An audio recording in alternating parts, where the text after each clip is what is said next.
Chapter 1597. Regardless of whether he believed it or not, the truth was the truth. Behind them, there was indeed a large number of 5-star army cavalry rushing over, causing an earthquake on the ground. At the north side of the forest, Yao Yingjun also rushed over with 15,000 infantrymen. They split into two sides and blocked off the forest. How is this possible? Mu Tsong's mouth was so wide open that a fist could be stuffed inside. His expression became somewhat sinister at this moment. The arrival of the 5-star army cavalry was from the direction of Yunnan Manor. Did that mean that Yunnan Manor was also completely under their control? If that was the case, where was his royal father? Why didn't anyone inform him when such a big thing happened? Mu Tsong couldn't figure it out, but it wasn't a matter of whether he wanted to or not. The 5-star army had already launched their attack. Facing enemies in the forest, they had a way to attack. For example, the simplest fire attack. Countless arrows fell like rain into the dense forest, and a raging fire began to burn. The Mu family troops who were hiding in the forest became even more chaotic. The soldiers were full of confidence before because the 5-star army was finished, and even Bugnam of Gojoseon might be captured. But now, the appearance of the 5-star army's cavalry dispelled their thoughts and made them feel that their lives were in danger. The arrows fell and ignited the forest. The Mu family troops who had nowhere else to go could only charge out and fight to their deaths. Fight to the death. The two generals, Azad and Hak, decisively made a decision. They had fled all the way here. Now that they didn't even have a country, they didn't have much hope for the future. Now that they could die for a noble cause, they might as well fight to the death. But the two didn't notice that when they led their troops to attack, the savior in their eyes, young Master Mu Tsong, disappeared. On the official road, the forest on both sides was set ablaze. More and more Mu family troops rushed out from both sides of the road. Azad and Huk rushed out from the east side of the forest, while Luo Guan led his army and rushed out from the west side of the road. When the two armies joined together, there were nearly 20,000 men and horses charging towards the 5-star army's cavalry. They didn't choose to attack Yao Yingjuan's troops because they didn't want to expose their backs to the cavalry. This would only accelerate their defeat. However, was it really a good choice to target the world's #1 cavalry army? Haha, it's good that you've come. I'm leaving. 1st Division Commander Tai Mu had always been a valiant warrior who loved to lead the charge. When he saw the enemy charging at him, how could he be courteous? He immediately squeezed his horse's belly with his legs and led his 10,000 soldiers to charge forward. The first merit belongs to our 2nd Division. 2nd Division Lu Duo was unwilling to fall behind and rushed out. 3rd Division Commander Hu Bo also wasn't going to sit back and watch. He wanted to rush out as well, but Commander Tian who came in front of him. 3rd Division Commander, they are enough. Your division is in charge of guarding. Remember, no one is allowed to escape. If they want to make an enemy out of the 6th young master, they will have to pay the heaviest price.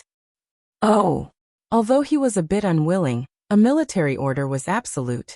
After Hu Bo agreed, he spread out the 10,000 cavalry soldiers of the 3 divisions and completely surrounded the 2 forests.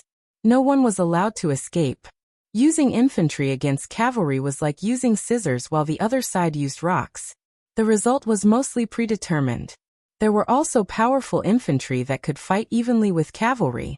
However, infantry usually had the advantage of terrain and numbers, or they were proficient in battle formations and had more powerful weapons. Clearly, the Mu clan army didn't have the advantage.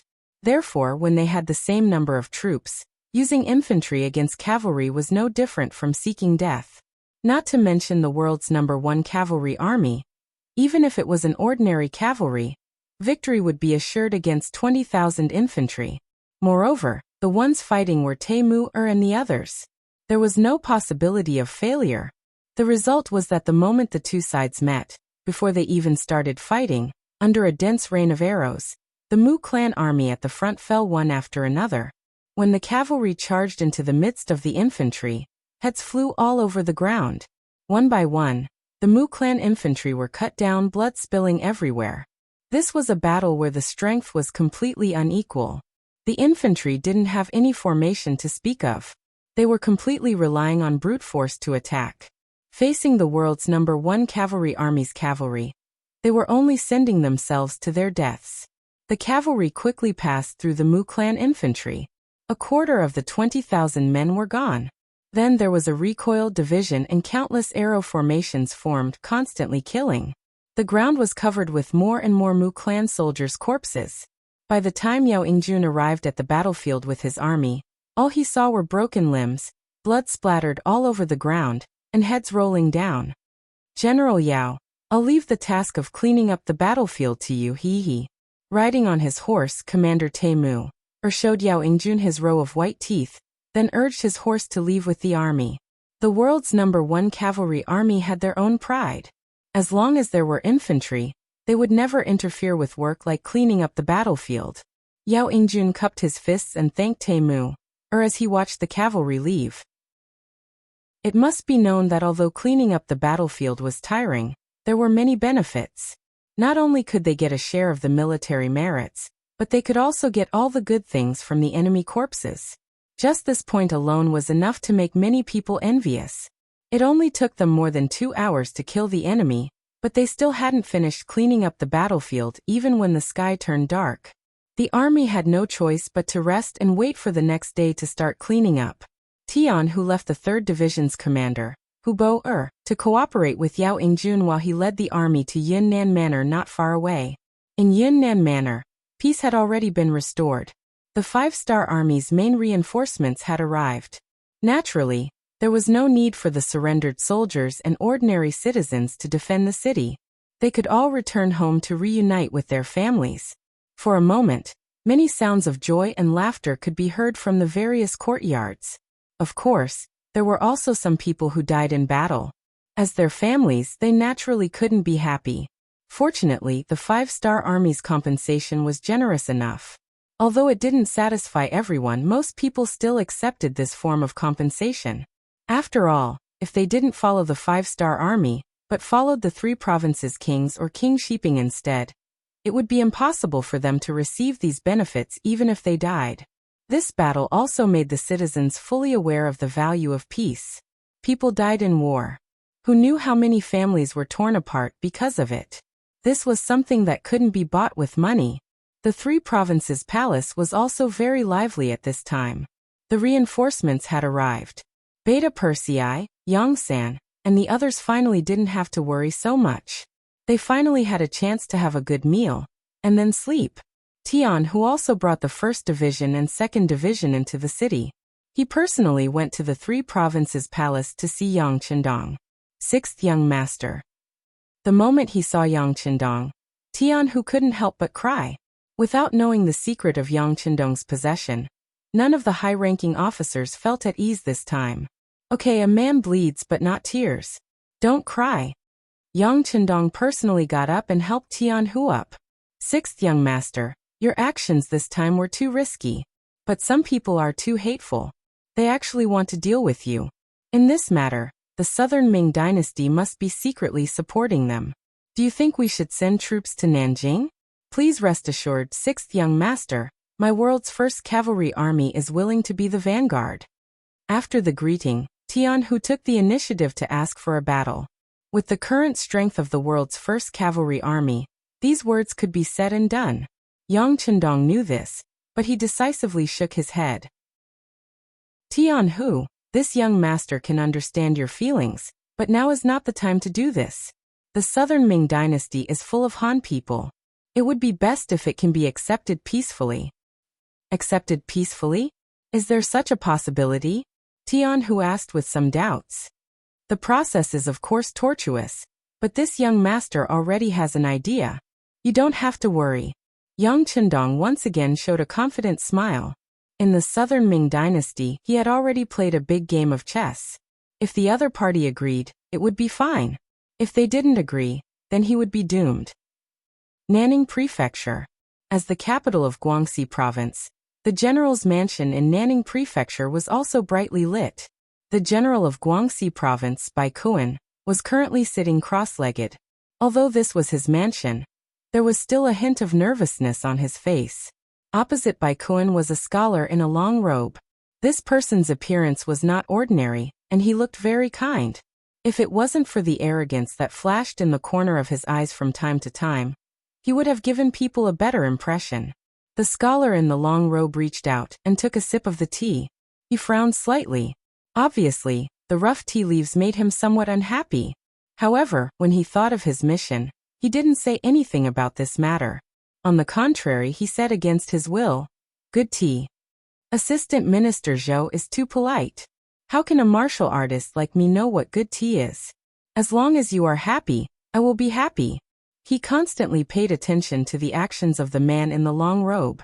Some flattering words came out of his mouth. He really had to be polite. This Assistant Minister Zhou was the left Assistant Minister of the Southern Ming Dynasty's Ministry of Rites, Zhouzong. It was said that he was deeply favored by the emperor. For a martial artist like him, it was usually impossible to invite him to sit together. Now that he finally had the opportunity to sit together, of course, he would try his best to please him. Chapter 1598. Not to mention, Bai Kuan was also a criminal, who told him to be a subordinate of the three provinces' king, Zhu Huiyan. The commoners didn't know, but how could he not know? The Southern Ming imperial court didn't have any impression of the three provinces' king. If it wasn't for the fact that they needed to use this barrier to block the five-star army, they would have already dealt with him. Now that Bugnam of Gojoseon and the three provinces' king were fighting, no matter who won or lost, the Southern Ming imperial court didn't need to make a move. This was a great thing. Taking advantage of this opportunity, Zhou Xiang suddenly appeared and represented Zhu Qizhen in recruiting Bai Kuan. Zhu Qizhen was the emperor of the Great Ming Dynasty, and Bai Kuan was just a martial artist. How could he not agree? How could he dare to disagree? This led to the scene where the two of them sat together. Now that everyone was seated together, Zhou Xiang was obviously the leader. Whatever he said, Bai Kuan obeyed. This was also a general's respect for the imperial power, and his desire for power. Considering the Great Ming Dynasty's emphasis on literature and suppression of military power, military officials had never had a high social status. Many military officials even had to lower their heads to civil officials to ensure their position. They needed to find a backer. Bai Kuan simply treated Zhou Xiang as a backer and respected him. Speaking of which, Bai Kuan had only been a chiliarch in the past. It was only because Zhu Huixin had taken a liking to him that Bai Kuan had promoted him and given him the authority to command the entire Guangxi army. That was how he had gained his current reputation. Zhou Xiang looked down on such a rootless person from the bottom of his heart. If it wasn't for the fact that he still needed Bai Kuan, he wouldn't even look at him. However, Guangxi's position was very important now. It replaced the original Yunnan manor and became Bugnam of Gojoseon's border. This also caused Bai Kuan's status to rise, which was why Zhou Xiang lowered himself to come here. However, no matter what, the tradition of scholars looking down on martial artists was still there. As for Bai Kuan's flattery, Zhou Xiang thought that everything was normal. Zhou Xiang pretended to be very enthusiastic and said to Bai Kuan, "General Bai, this time, the emperor is very optimistic about you." After knowing that General Bai has abandoned the dark side and joined the light side, he was very happy. He even handed over the military power of Guangxi to you. You can't let the emperor down. Yes. This general thanks His Majesty for his benevolence, but this lowly one knows that this was all because of Assistant Minister Zhou. So this lowly one is even more grateful. When you leave in a while, I have a small gift to send you off. Bai Kuan said humbly, as if giving Zhou Xiang a gift was a great job. Ha! Seeing how sensible Bai Kuan was, Zhou Xiang chuckled. General Bai is too polite. It would be impolite for this old man to refuse. In fact, we are all working for His Majesty, so it is only right that we work hard. Yes, it is only right that we work for His Majesty. Bai Kuan repeated these words. Oh, that's right. General Bai, I don't know if you've thought about it, but no matter who wins or loses this battle, there will be people coming to look for you very soon. I wonder how you will deal with them. Zhou Xiang joked as he brought the topic back to business. Bai Kuan was very clear that this was a test for him. He had asked himself this question before. At this moment he did not hesitate to answer. Is there even a need to ask? I, Bai Kuan, am a man of Southern Ming. Even if I die, I will be a ghost of southern Ming. Whether it is the 3 provincial kings or Bugnam of Gojoseon, they are nothing. If they dare to come, they will definitely hit a wall. Our Guangxi prefecture's 50,000 soldiers are not to be trifled with. Haha, good. General Bai is very bold. Come, let this assistant minister toast you with tea. This result was very pleasing to Zhou Xiang's ears. Naturally, his mood was very good. This general doesn't dare. This general is the one toasting you. Bai Kuan smiled, revealing a row of teeth as he raised the teacup in his hand. The two looked at each other and drank. After putting down the teacup, Zhou Xiang chuckled. Actually, things might not be that bad. Although Bugnam of Gojoseon is powerful, he has already entered Yunnan Prefecture, and is a turtle in a jar. Perhaps the 3 provincial kings have already taken him down. Furthermore, we still have Shiping King in Yunnan. He will keep an eye on that place. Nothing will happen. Even if someone wants to harm Guangxi, this assistant minister has already spoken to the Guangdong political commissioner, Yang Xian. When the time comes, the Guanghai Guard will send reinforcements. At that time, with the geographical advantage, no one will be able to gain any advantage. Yes, everything will be according to Sir Zhou's arrangements. Sir Zhou, this general is toasting you. Please have some tea. Bai Kuan nodded. He had the backing of the Southern Ming dynasty, so he was not afraid of anyone coming to find trouble with him. If anyone came, he would use all his strength to kick them out. At that time, he would be able to obtain military merits. One wanted to curry favor, while the other wanted to appease people. The atmosphere was getting better and better. About an hour later, Zhou Xiang left in satisfaction. Of course, before he left, someone had already handed him a 5,000 taels banknote. This made his smile even brighter. However, this brilliance did not last for long. After just one night, when Zhou Xiang woke up again, a servant placed the contents of the letter he had just received in front of him. When he read the contents, Zhou Xiang, who originally had a slight urge to pee, no longer had the urge to do so. He became extremely clear-headed. It says that the 3 provincial kings and Shiping King were captured by Wu Nanwu. Is this true? It can't be a mistake, right? Holding the letter, he asked the person who had delivered the letter with a look of disbelief. The messenger could feel Zhou Xiang's anger, so at this moment, he only knelt on the ground and did not even dare to raise his head. Zhou Xiang knew that the contents could not be wrong, but he did not dare to believe it. Didn't they say that Bugnam of Gojoseon was arrogant, and only brought 500 people into Yunnan Manor?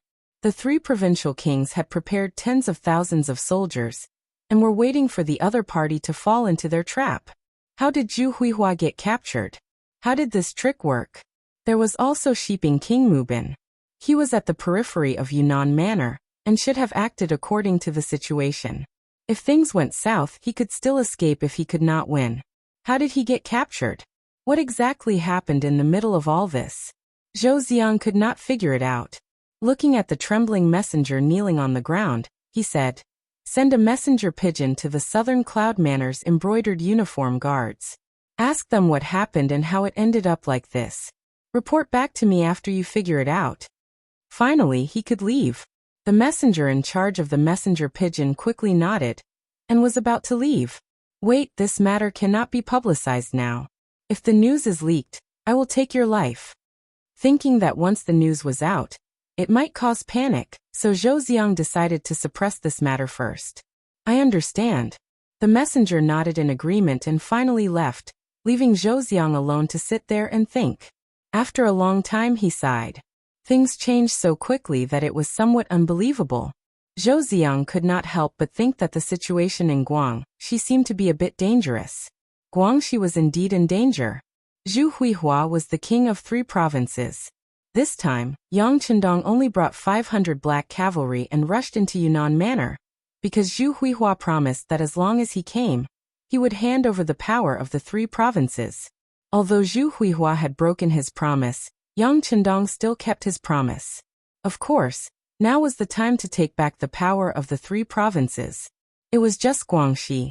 It was impossible to say that Yang Chendong valued it. Currently, Yangxia's territory was rich and populous, so Guangxi province was not a big deal. However, if he wanted to swallow the entire Great Ming, Guangxi was the only way. In addition, he was justified this time. How could he let go of such a good opportunity? First, he met Yao Yingjun and learned that Guizhou had changed sides and voluntarily joined Yangxia. Now that Yunnan was under his feet, and even Shiping's Wang Mubin was captured by him, it was time to solve the problem of Guangxi. Jiang Wuqing died a heroic death. Generous compensation. His family will be rewarded with land. If his children are of appropriate age, they can be sent to the Yang clan's school in Suxian City to study. Yao Yingjuan's loyalty is commendable. His personal ability is outstanding. Drafting the military affairs of Guizhou and Yunnan. When there is a suitable candidate in the future, he will be replaced. If the soldiers who follow Jiang Daqing are willing to join the 5-star army, they can pass the examination. Those who are not willing to join the army and are willing to follow the people will be given land. Captives must be protected. After paying money, they can also serve the people. Those who can't find a protector will have to serve the Yangxia according to their rank. When the time is up, they will be sent to other Yangxia provinces. They can also enjoy the respect of the Han people. In this battle, the surrendered generals will be judged according to their performance. Those who have performed meritorious deeds can be reduced to commoners. Those who do not change will be sentenced to death or 3 to 30 years of reform through labor. Orders came out of Yang Qindong's mouth. The chaos in Yunnan Prefecture was quickly being dealt with. At the same time, the food and other necessities from the other provinces were quickly distributed to Yunnan and Guizhou. This was to ensure that the people here had clothes to wear, food to eat, money to earn, money to spend, and things to buy. After all, this was the land of the Han people. Yang Qindong gave the people here sufficient respect. Not only did he not force them to move, but he also redistributed land and property to ensure that everyone had land to farm and things to do. Of course, the policy of relocation still had to be announced. Although Yangxia's territory was large enough, the number of Han people was still too small. This caused the influence of the Han people to be unable to reach the level that Yang Qindong wanted. Chapter 1599. If the millions of people in the two provinces were willing to migrate, it would greatly increase the number of Han people in the other Yangxia provinces. It would also allow Han culture to spread to other foreign races faster, allowing the custom of Han people being respected to continue. Since they wanted the remaining people to have land to farm, where would the land come from? They would need to take advantage of the rich, which were the nobles and gentry. If there was no suitable reason before, the assassination of Yang Qindong by the 3 great clans of Yunnan was the best reason. For example, the deceased head of the Li clan, Li Jiayin, all of his assets were confiscated immediately. According to the statistics, Li Jiayin's family alone occupied thousands of hectares of fertile land, silver, and all kinds of goods, and shops amounted to 12 million taels of silver. When this harvest was reported to Yang Qindong, it gave him a fright. He had expected Li Jiayin to be rich, but he did not expect him to be so rich. Unfortunately, it was not desirable to hide wealth among the people. Those who were truly rich were misers. They only had themselves in their hearts, and they were even willing to betray their country and people for benefits. It was like the 8 great merchants of Shangxi in the late Ming dynasty. They earned money from the Ming dynasty's government and the people, but in the end, they funded the enemy. It was because of this that a small slave had occupied all of China's rivers and mountains. Thinking about it, wasn't the last emperor of the Ming dynasty, Chongzhen, defeated because he had no money and no pay? The funny thing was that an emperor needed to borrow money from his officials, but in the end, there was no one he could borrow money from. He did not know how many good words he said, but in the end he persuaded his father-in-law to lend him 30,000 taels of silver. It seemed like he had dug out his heart and cut his flesh. But in reality, when the roaming king entered the capital, he actually plundered more than 6 million taels of silver from the emperor's father-in-law's house. With so much money, the emperor only borrowed 1/20th of the money and cried to the heavens and the earth.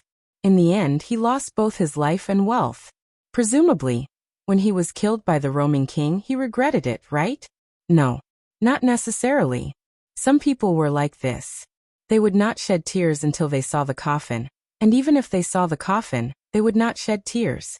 They regarded money as more important than the sky, even more important than their own lives. She really didn't know how such people's brains were developed, and what they were thinking. Having said that, even if Yang Qindong knew that there was such a thing, he would never allow the same thing to happen in his Yang family, especially under his nose. For this reason, he had formulated a series of rules when Yang Xie was developing. For example, Yang Xie encouraged business, but the business tax was very heavy, reaching 7 out of 10. In other words, the merchants of Yang Xie had to pay a tax of 700 coins every time they made a profit. After deducting the expenses and expenses, only about 50 coins would fall into the hands of the merchants. By doing this, not only did it prevent some merchants from rising up, but it also filled the Yang Xie's treasury. Also, Yang Xie merchants were not allowed to be officials, not even within the 5 blessings. Once discovered, he would definitely be severely punished. At the very least, they would be stripped of their position and fined silver. At the very least, it would be possible for their entire family to be exterminated. Since ancient times, collusion between officials and merchants had always been a big problem, but it was unavoidable. Yang Qindong had set such a rule when he first created the rules. It was to prevent people from becoming too powerful under him. In the end, his descendants would also be under the control of others. Yang Qindong would never allow his descendants to borrow money from his officials one day. That would be too shameful, and it would be too much of a failure. Speaking of which, the matter of the Li family made Yang Qindong see the drawbacks of the great Ming dynasty. At the same time, he also began to deal with these people. For this reason, he specially formulated some rules for these officials and villagers. For example, ordinary people had the right to choose whether or not to migrate, or where to migrate to.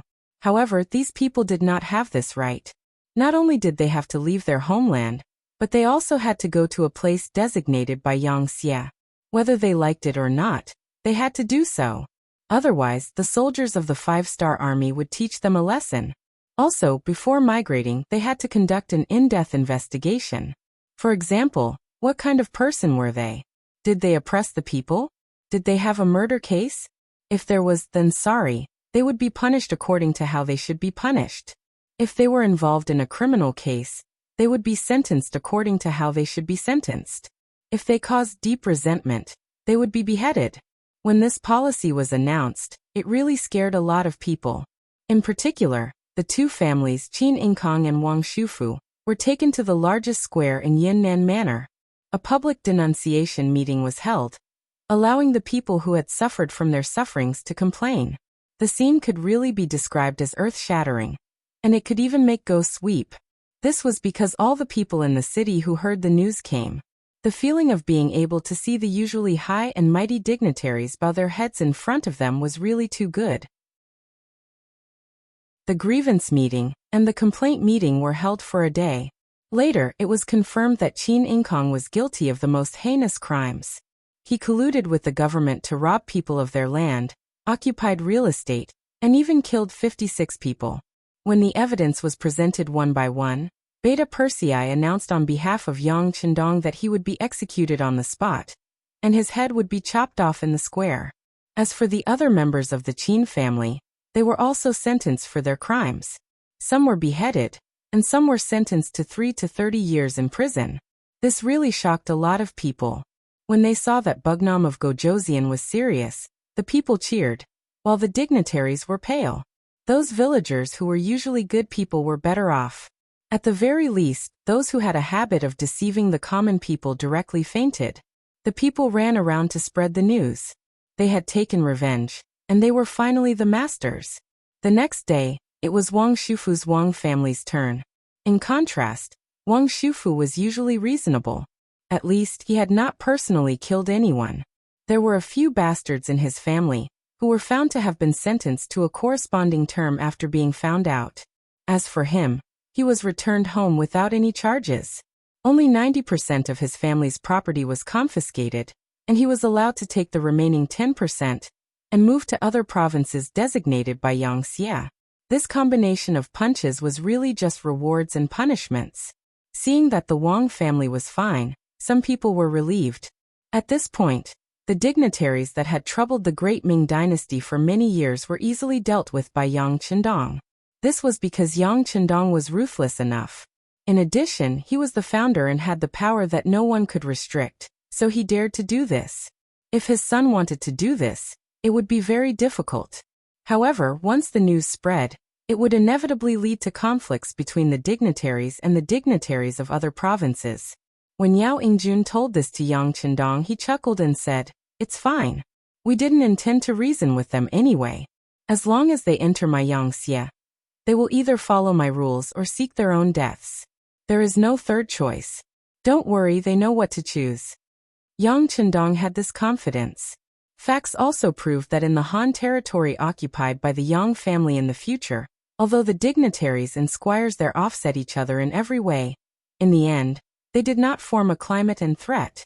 In the end, from opposition to compromise, and then to the habit of following. This proved that as long as one was ruthless, there was no problem that could not be solved. The most important thing was whether one dared to be ruthless, and whether they could carry it out. After dealing with the matters of the Qin and Wang clans, Yang Qindong handed these trivial matters over to Yao Yingjun. Yao Yingjun had authority and an army. With Yao Yingjun's ability, dealing with these matters was a piece of cake. On the other hand, Yang Qindong's thoughts were on the matter of conquering the Guangxi province. The intelligence bureau had already sent a secret report that the Guangxi general, Bai Kuan, had already contacted the southern Ming dynasty and changed sides. Yang Qindong was not surprised at all by this result. Although in terms of strength, Yangxie was far above the great Ming dynasty, in terms of influence, the Han territories still belonged to the great Ming dynasty. Unless Yang Qindong carried out a bloody massacre in the land of Wuxia like he did to other alien races, he still needed to rely on the breath of Wuxia. Unless it was absolutely necessary, Yang Qindong did not want to use the methods he used to deal with the outlanders in the great Ming dynasty. As such, he would most likely come into contact with negotiations or economic blockades. Speaking of economic blockades, Yang Qindong had already prepared a method. Over the years, in order to maintain the relationship with the southern Ming dynasty, Yangxie had sold large amounts of food to the southern Ming dynasty at a low price. Sometimes it was even cheaper than what he sold. Many times, Yangxie would even sell food to the southern Ming dynasty at a loss in order to let the southern Ming dynasty develop a habit of trusting him. In the past 10 years, the results were quite good. At the very least, from the Intelligence Bureau's investigation, there were very few people who actually grew food in the southern Ming dynasty. It was not profitable at all. It was better to buy the food than to grow it yourself. What would you choose? The direct result was that there was a large amount of uncultivated land in the southern Ming dynasty. Many of the originally fertile lands were covered with weeds that were half the height of a person. Because of this, the southern Ming dynasty wanted to manage the land and had tried before. However, they found that after investing a lot of manpower and resources, the final results were not very good. When they even lost money, no one had any ideas about the land. There was no profit. In the current southern Ming dynasty, at least 9.5 out of 10 pieces of land were uncultivated. At this time, if the food supply to the southern Ming dynasty was suddenly cut off, one could imagine what kind of effect it would have. Of course, the southern Ming dynasty was also full of talents. They seemed to be afraid that this problem would affect the imperial court, so they built a granary in advance and filled it with food. It was said that it was enough to feed the entire southern Ming dynasty for 2 years. In other words, once Yangxie cut off their food supply, they would have 2 years to deal with it. In this way, the problem could be solved. However, since Yang Qindong was prepared to use the food supply issue to threaten the southern Ming dynasty, how could they not have any methods? Chapter 1600. Was it a granary? Did they store a lot of food? Was it enough to last them for 2 years? Were they not afraid of Yangxie's threats anymore? That was simple, just burn it. Speaking of which, what Yangxie did not lack the least was food. Not every place had a climate suitable for large and small factories, and not every place could start light and heavy industries. However, most places could be used for farming. With the current vastness of the Yang family's territory, The number of fields had long reached an astonishing level. With the addition of the steam engine, transportation would become even more convenient. The problem of transporting food had been solved, and the transfer of food from the north to the south would not be as laborious as before. Under these conditions, food would not be a problem to stifle the development of the five-star army. Moreover, because of Yang Xie's policy of never increasing taxes on land, there were still many farmers. As long as there was enough money, it would be very convenient to reclaim the land. If they were pushed too far, they would burn all the food. This was Yang Chendong's method of dealing with the southern Ming dynasty. Although it was a bit violent and direct, the results would be very good. Of course, this was the last resort. What he needed to do now was to negotiate. At the very least, he needed to make his stance clear. Just like how he appeared in Yunnan Manor with 500 black knights and dragon guards. Wasn't such a risk also for the sake of righteousness and justice? Yang Chendong was also clear about taking back Guangxi. This was what the three provinces' king, Zhu Huixing, had promised him. Now that he was sending troops to Guangxi, no one could say anything. Another 5 days had passed, and the situation in Yunnan Manor had stabilized again. Yao Yingjun had a stick in one hand and candy in the other. He had subdued those who opposed him, and even roped in a group of dignitaries and country gentry who supported him. After consulting with Yang Chendong, Yao Yingjun stated that as long as these people cooperated well with the work, they could take away 20% of the wealth when they left their homeland. Seeing that the general trend was changing, more and more of the so-called local tyrants began to support Yao Yingjun and Yang Chendong's reform. Once the matters in Southern Cloud Prefecture were sorted out, all they needed to do was to copy the gourd and draw a ladle, and then extend it to other prefectures. Yunnan Manor no longer had any major problems. Various reinforcements had also entered Yunnan Manor during this period of time. It was time for Yang Chendong to consider the matter of invading Guangxi. Before he could make a move, and before he could think of which main force to bring, news came that the Southern Ming Empire had already sent an envoy that was 10 miles away from the Southern Cloud Prefecture. A messenger came to report that Bugnam of Gojoseon was to personally go out of the city to welcome the envoy. Yang Chendong was a little surprised that the Southern Ming envoy had arrived first. In his opinion, now that he had won a great victory, the other party should be afraid and should be defending to the death. How could there be someone who had the courage to take the initiative to meet him? Yang Chendong ignored the fact that he had to go out of the city to welcome them.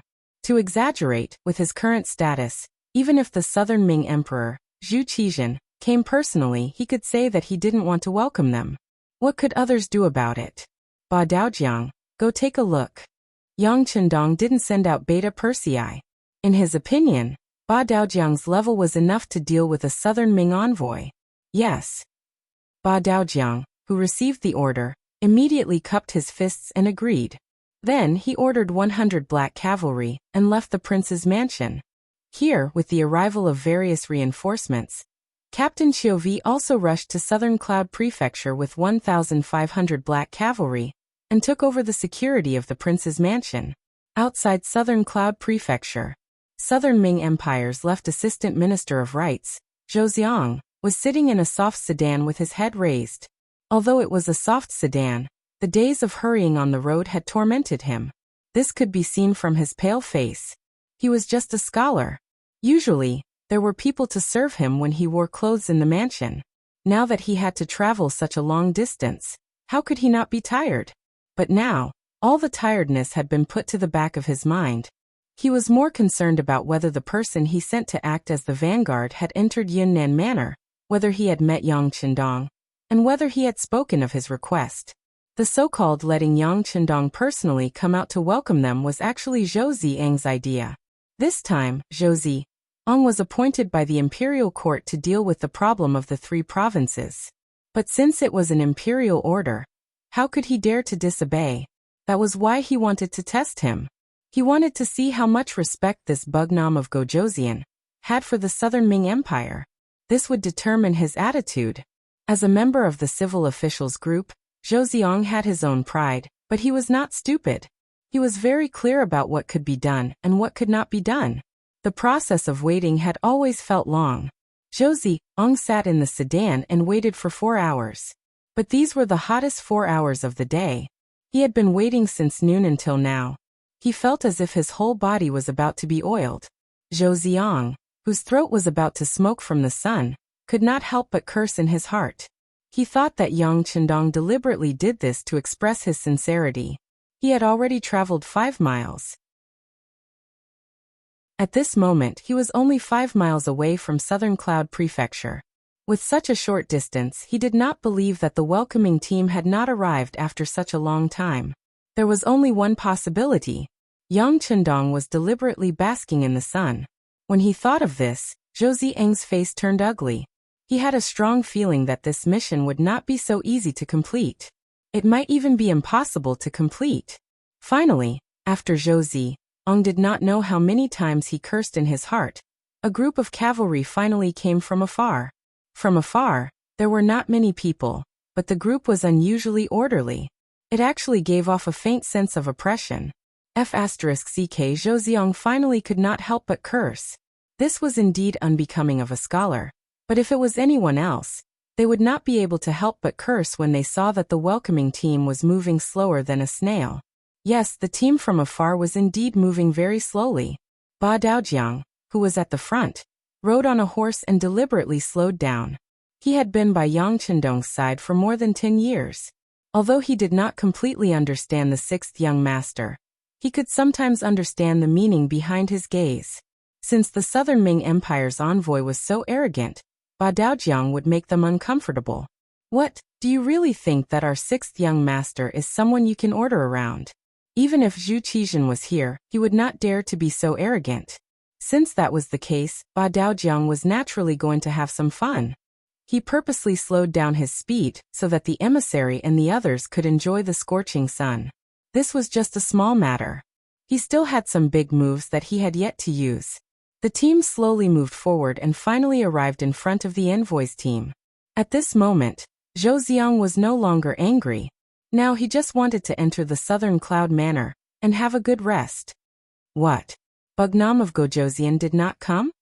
Although he had already expected that Yang Chendong would not be in the welcoming team, as the envoy of the Southern Ming Empire, he still wanted to save face.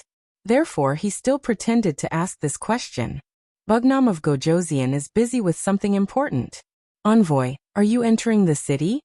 Ba Daojiang did not explain much, and replied with a very arrogant attitude. Zhou Ziang was not stupid. Of course he understood the hidden meaning in this sentence. It was saying that the matter he was here for was insignificant. Thinking that he was the envoy of the Southern Ming Empire, and did not need to lower himself to the level of a nameless person, he coldly snorted and pulled the curtain. Let's go. Enter the city. Enter the city. There were close to 1,000 people in the envoy team. They were also exposed to the scorching sun, and had been impatient for a long time. Now that they could finally enter the city, their faces were filled with joy.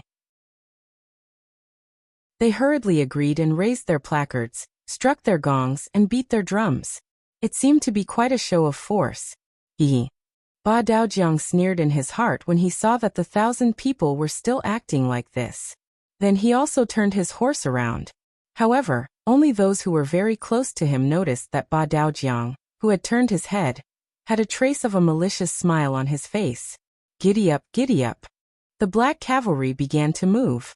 They were moving slowly just a moment ago, but this time, they began to speed up. As the war horses galloped, the yellow sand on the official road flew up like a gust of wind, and drifted towards the 1,000 people of the envoy team. The yellow sand that came out of nowhere hit the entourage of the envoys, causing them to cough violently and curse loudly. Why are you so slow? Hurry up, follow our team. After waiting for the yellow sand to fall to the ground, the 100 black cavalry suddenly galloped back. After Ba Daojiang greeted them, the war horses continued to gallop, causing the yellow sand to fly up again. Anyone who was not a fool could see that the other party was doing this intentionally. Think about it. How could they be faster than the light cavalry while carrying so many things while walking? As they went back and forth, many of the entourage of the envoy team were covered in sand. Some of them even had sand in their eyes. However, they were still carrying things in their hands and could not put them down. They could only endure it as they walked. Tears flowed down their cheeks uncontrollably. Nay, as if to show off his superb horsemanship, Ba Daojiang rode back again. The war horse raised its front hooves and kicked up a huge amount of sand. Then it suddenly landed, kicking up a huge amount of dust. Ba Daojiang was not the only one who did this. The 100 black cavalry behind him did the same. In this way, the southern Ming officials in the envoy team looked as if they had crawled out of yellow mud. A casual shake could cause half a caddy of yellow sand to fall off. They looked as pathetic as they could. Chapter 1601. Hurry up and keep up with our speed. It was the same sentence that the senior had said. Soon after, Ba Daojiang once again spurred his horse forward, stirring up sand and dust. What's going on? Zhou Ziang, who was sitting in the palanquin, did not know what was happening outside. He only felt that the procession was moving and stopping, so he lifted the curtain. It was this action that allowed countless yellow sand to enter the palanquin, causing Zhou Ziang, who was unprepared, to sneeze. Achoo, what is this? What's going on? He continuously fanned himself with his right hand until the black cavalry moved a little further away. Finally, the scene in front of him became clear. Then, Zhou Ziang saw a group of people covered in yellow sand in front of him. Seeing that the originally neat group had become like this, Zhou Ziang instinctively wanted to reprimand them. This group represented the image of the Southern Ming Empire. How could they behave like this? What would others think if they saw this? However, as soon as he opened his mouth, a gust of sand hit his face and was sucked into his mouth. He immediately choked and shut his mouth. At this moment, he only felt that his mouth was full of sand. How could he have the time to reprimand others? Let's go quickly. It was unknown who shouted first in the group, but the others only hesitated for a moment before increasing their speed. Since there was sand and dust everywhere, it was better to walk faster. This way they would suffer less. First they walked quickly. In the end, they unknowingly started running. Even so, the sand and dust still hit their bodies. It could be said that they were in an extremely sorry state. At the east gate of Southern Cloud Manor, the commoners who had heard the news had already run over to watch. It seemed to be human nature to watch a show. When Yang Chendong entered the city, they came out to watch. Now that they knew that the group of envoys from the Southern Ming Empire had arrived, they also came out to watch. Speaking of which, although Southern Cloud Manor was the territory of the Southern Ming Empire, and had always considered itself a citizen of the Southern Ming Empire, ever since Zhu Huichen was conferred the title of King of 3 provinces, they rarely heard any news about the Southern Ming Empire. Zhu Huichen wasn't a very capable person, but his ambition wasn't small. In order to change the views of the commoners, he forbade his subordinates from talking about the Southern Ming dynasty. Now that he was captured alive, this ban was naturally lifted. When these commoners found out that there was a show to watch, more and more people gathered. Hey, don't you guys think that the Southern Ming Imperial Court's envoy delegation is very impressive? A trusting commoner in the crowd asked. Of course. A young man who looked like a scholar said arrogantly. He had studied Confucianism for more than 10 years, and some of his ideas had long been deeply ingrained. Such a person yearned for the imperial examinations of the Great Ming Dynasty, and dreamed that one day he would be nominated for the imperial examinations. If that happened, he would really be able to bring glory to his ancestors, and become a person above others. The scholar proudly added, "How could you illiterate elders understand the might of the Southern Ming Imperial Court? Do you know the majesty of the emperor in the throne room? You should know that the Great Ming Dynasty values face the most. This time, the Great Ming Dynasty has sent a diplomatic mission. Of course, they will be very awe-inspiring. At that time, you will definitely be surprised." Is that true? Will they be even more impressive than the black cavalry that Bugnam of Gojoseon brought into the city? A commoner in the crowd clearly didn't believe it and asked. Of course. Their might is not something that you can imagine.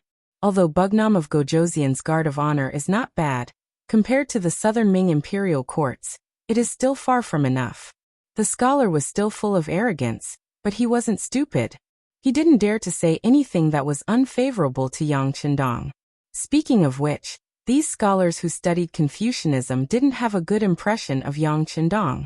All of this was because if one wanted to become an official in the Yangxia imperial court, one needed to have true knowledge. It wasn't enough to just say a few words or write a beautiful essay. That would only work if he had the goods in his stomach. The best way was to apply for the Yangxia imperial court and wait for graduation before being allocated. For scholars who had studied Confucianism for more than 10 years, this method was no different from learning it all over again. Who knew how much time would be wasted? So how could they be interested in Yang Qindong? It was only because Yang Qindong was too powerful. He even killed 2 of the 3 great clans of Southern Cloud Prefecture. This battle formation really scared some people. They were unconvinced, but they didn't dare to say it out loud. When the commoners heard the scholar's words, they became even more curious. They wanted to see how impressive the so-called Southern Ming Imperial Court's envoy was. After seeing it, they could boast to their friends and relatives. Inside the city gate, the number of commoners increased. After some of the scholars' exaggeration, everyone's curiosity towards the envoys grew. Some people even began to imagine how heroic and domineering the so-called Southern Ming Imperial Court's envoy would be. "They're here, they're here." A person with good eyesight in the crowd shouted loudly. This seemed to be an order from the general. With this shout, everyone's attention was drawn to the city gate. Then, under everyone's gaze, the 100 black cavalry took the lead and moved out. Wow! A group of black cavalry, indeed impressive. Bullshit. Just as someone opened his mouth, he was immediately criticized by others. Open your eyes and take a look. That's Bugnam of Gojoseon's black cavalry. They must have gone out of the city to welcome the envoy. After this explanation, the person who shouted previously had an awkward expression. Fortunately, at this moment, another person spoke. Look, the Southern Ming Imperial Court's envoy is here. That person really couldn't continue talking about how they were, because the domineering and awe-inspiring Southern Ming Imperial Court didn't appear. Instead, a group of people with dusty faces and disheveled clothes suddenly appeared. It was as if they had lost a battle and had no formation. Following behind the black cavalry was indeed the Southern Ming Imperial Court's envoy. Originally, they were still very dignified. But first they were baptized by dust and sand. Then they ran for a while. Each of them was covered in sweat. Some people couldn't take it anymore and simply unbuttoned their clothes. Only then did they feel cooler. Because of this, from afar, they didn't look like an envoy at all. On the contrary, they were in an extremely sorry state. To put it bluntly, they weren't much better than the fleeing commoners. This is the awe-inspiring and domineering Southern Ming Imperial Court's envoy? In the crowd, there were commoners who couldn't help but ask. That's right, I can't see how impressive they are. They aren't much better than us commoners. That's right. That's right. Who was the one who said that the Southern Ming Imperial Court's envoy represents the face of the Southern Ming Imperial Court, and is very mighty?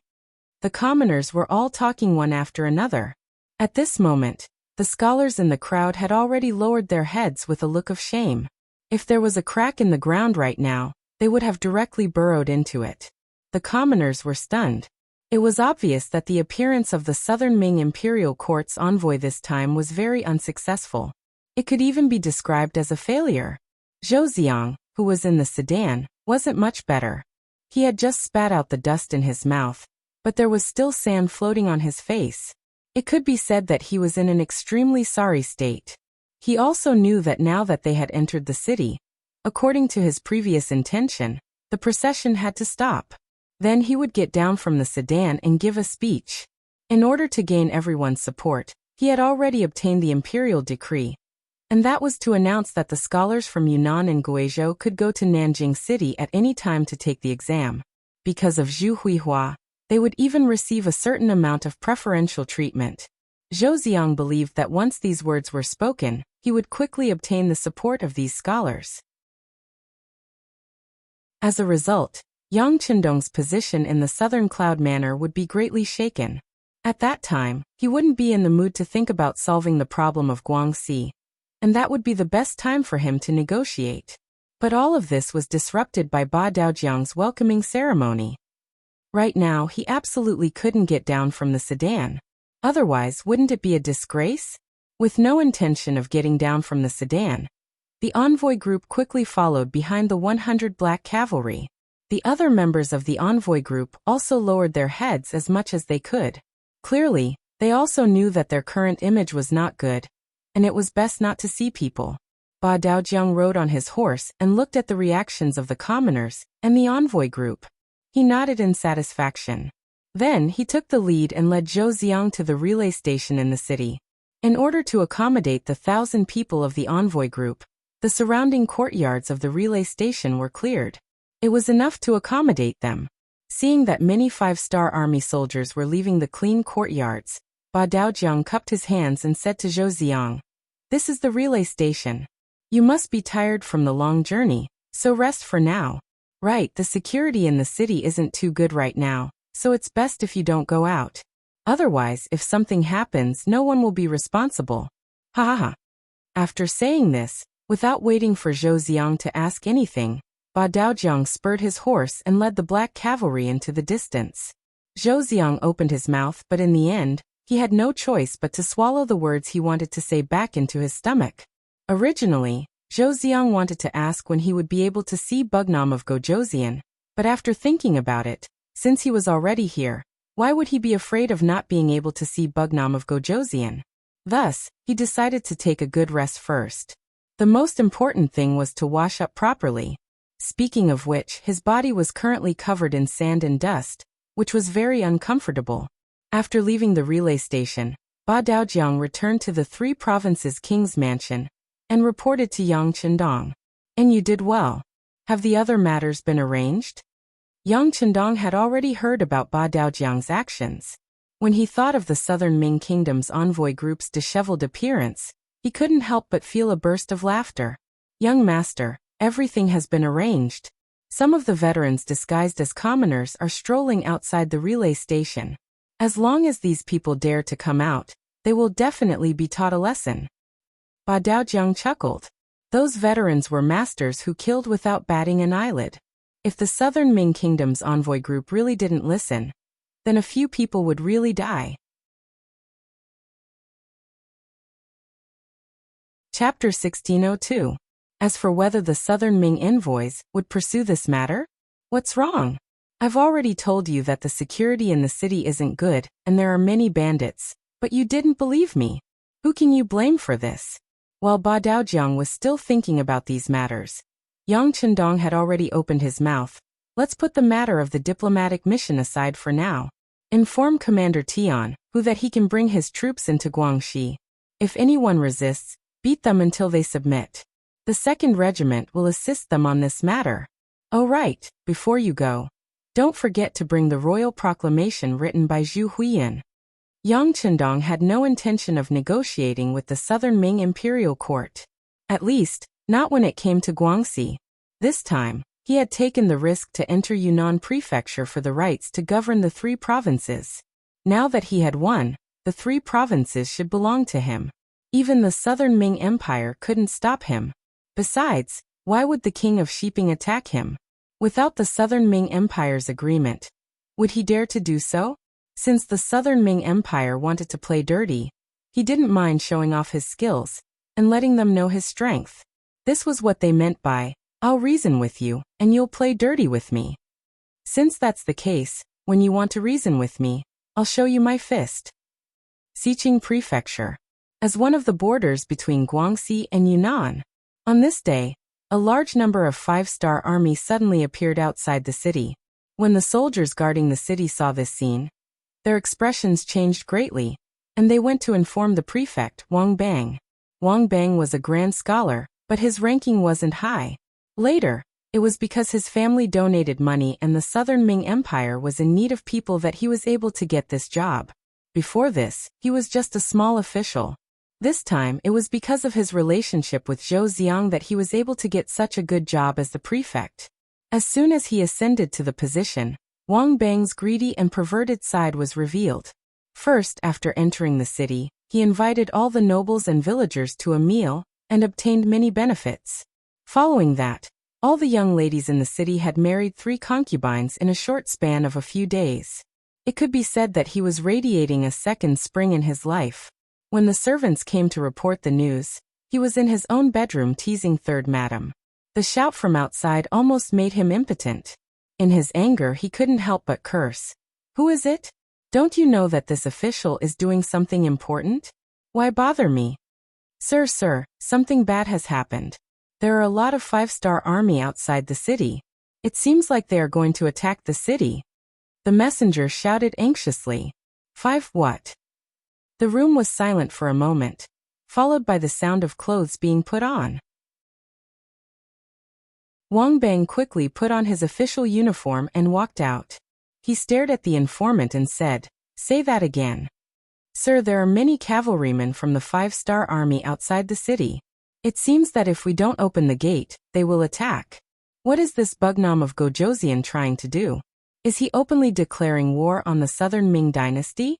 Has he ever considered the consequences?" Wang Bang yelled in an attempt to intimidate others. However, he felt that there were no outsiders here, and shouting like this would not have any effect.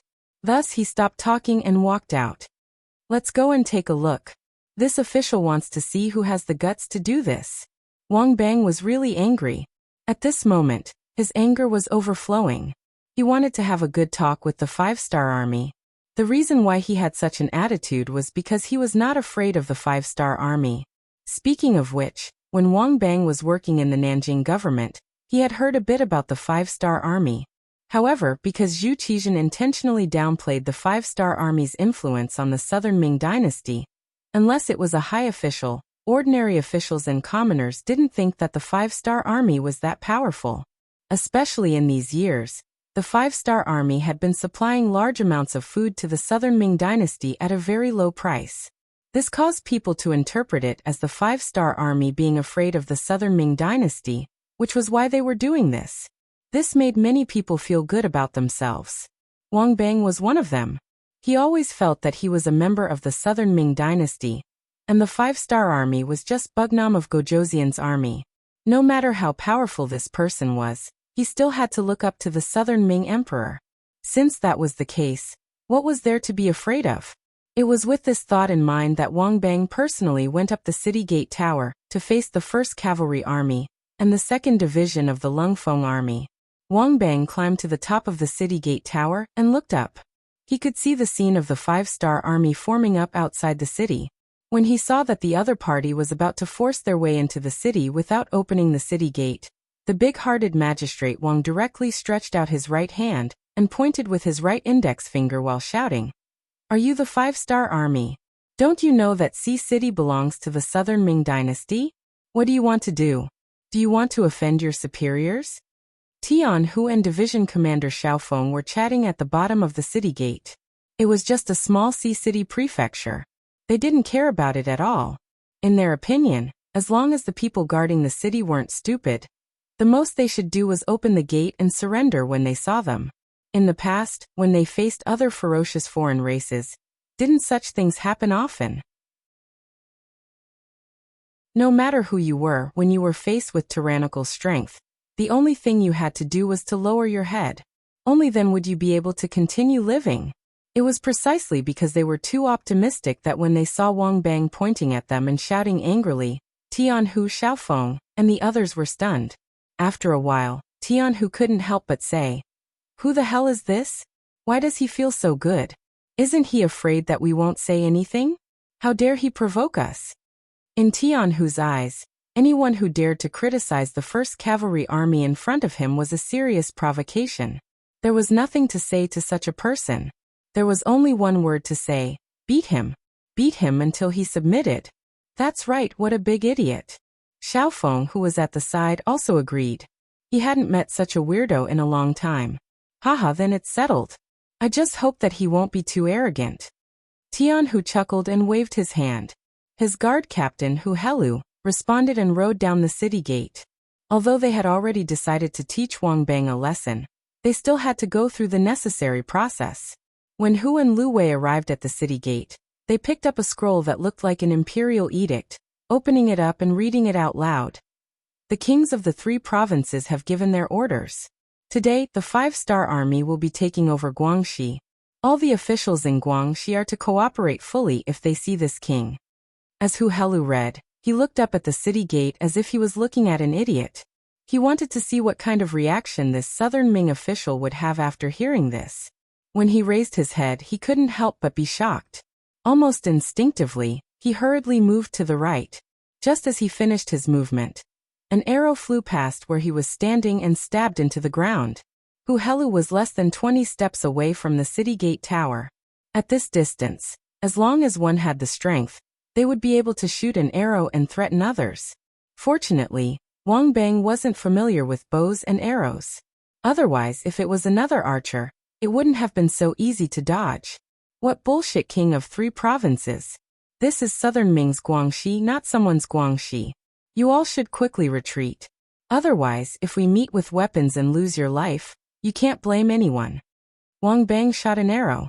Although it didn't hit his opponent, it still gave Hu Helu a fright. The southern Ming soldiers on the city gate tower laughed heartily. When Wang Bang heard the laughter, he became very spirited. When he spoke, his righteous words were filled with righteousness. Damn, they actually made the first move. Haha, now there's nothing to say. Tian Hu also saw Wang Bang's appearance when he shot the arrow. After seeing that Hu Helu was fine, he let out a sigh of relief and then laughed loudly. Originally, he thought that if he made the first move, wouldn't it be bad if word got out? Now that the other party made the first move, there was nothing wrong with what he did. There's nothing to say. How about this, Commander Tian? You call them back first. The cannons don't have eyes. Don't accidentally hurt our own people. At this moment, Xiao Feng's eyes were also wide open. When he looked carefully, there was only excitement. Originally, he thought that if the defending general was tactful, they wouldn't be of any use. However, he didn't expect to meet such a strong person in the first city. How could he be polite? He would just blast them. Commander Hu, come back. Commander Lin, mount the field cannons and aim at them. Blast them. After the 2 orders were given, Hu Helu turned his horse around and returned. The 5-star army also had cannons pushed forward from the rear. On the city gate tower of Sea City, when he saw Hu Helu retreating without saying anything, Wang Bang looked up to the sky and laughed. He said to the soldiers beside him, "Did you see that? They're scared. Some people are like this. If you don't show them some power, they won't know how many eyes you have."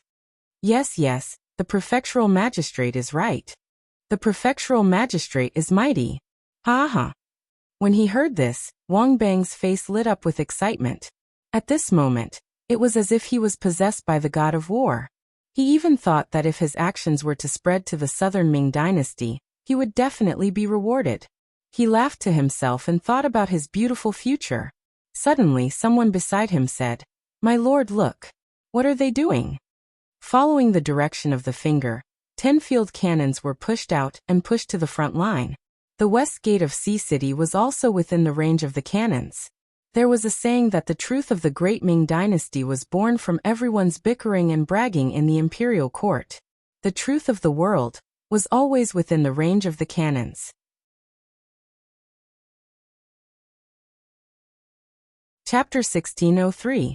This time, the Lungfeng army was going to teach these arrogant southern Ming officials a lesson. They were going to tell them that their arrogance had long been trampled under their feet. To deal with them, they only needed to fire the cannons and everything would be over. Fire! When the 10 field cannons were ready, Artillery Battalion Commander Lin Luan gave a shout and the 10 cannons roared in unison. Beams of light flashed and drew a beautiful arc in the air before landing on the city wall of Sea City opposite. At this moment, Wang Bang was still standing there with his hands on his waist and an arrogant look on his face. His sense of superiority made him not believe that the 5-star army would dare to fire at him. He was an official of the southern Ming dynasty and was considered a direct descendant of the emperor. He was not someone that Bugnam of Gojoseon, who was forced to be conferred the title, could compare to. Not to mention, the one who came this time was not Bugnam of Gojoseon, but a general that he had never heard of before. "Do you have a lot of cavalry?" So what? Were the grassland cavalry strong or not? Weren't they still defeated by the great Ming dynasty? Now that he had a strong city in his hands, He did not believe that these boorish soldiers would dare to do anything to him. The more he did not believe, the more arrogant he became. Wang Bang had already thought about it. He wanted to use this opportunity to prove himself. He wanted to tell the world that not only was he greedy, he was also a very courageous person. As long as the imperial court was willing to put him in an important position, the 5-star army would definitely be defeated in front of him. He would become the nemesis of the 5-star army. The more he thought about it, the more he thought about it. He even thought about how the Southern Ming Emperor would reward him after this battle. Would he be transferred back to Nanjing? After all, there were too many rich people there. That was the place where he should display his talents. It was not like Sea City where there were too few rich people. He had not even used his full strength yet, but he had already plundered 50 to 60% of the rich people. It was not a challenge at all. He still had a smile on his face as he thought about the beautiful future. At this moment, the cannonball whistled through the air. In Wang Bang's eyes, he could even clearly see a beam of light flying straight towards him. With a smile on his face, the cannons bombarded the city gate tower. This became the last pose and expression Wang Bang maintained before he died. This was because one of the cannonballs had unfortunately landed about 4 steps in front of him, and the powerful force had directly sent him flying. In midair, Wang Bang's body began to disintegrate, so much so that not even a complete corpse could be found. The bombardment began. Just the first round of cannon fire had sent Wang Bang flying.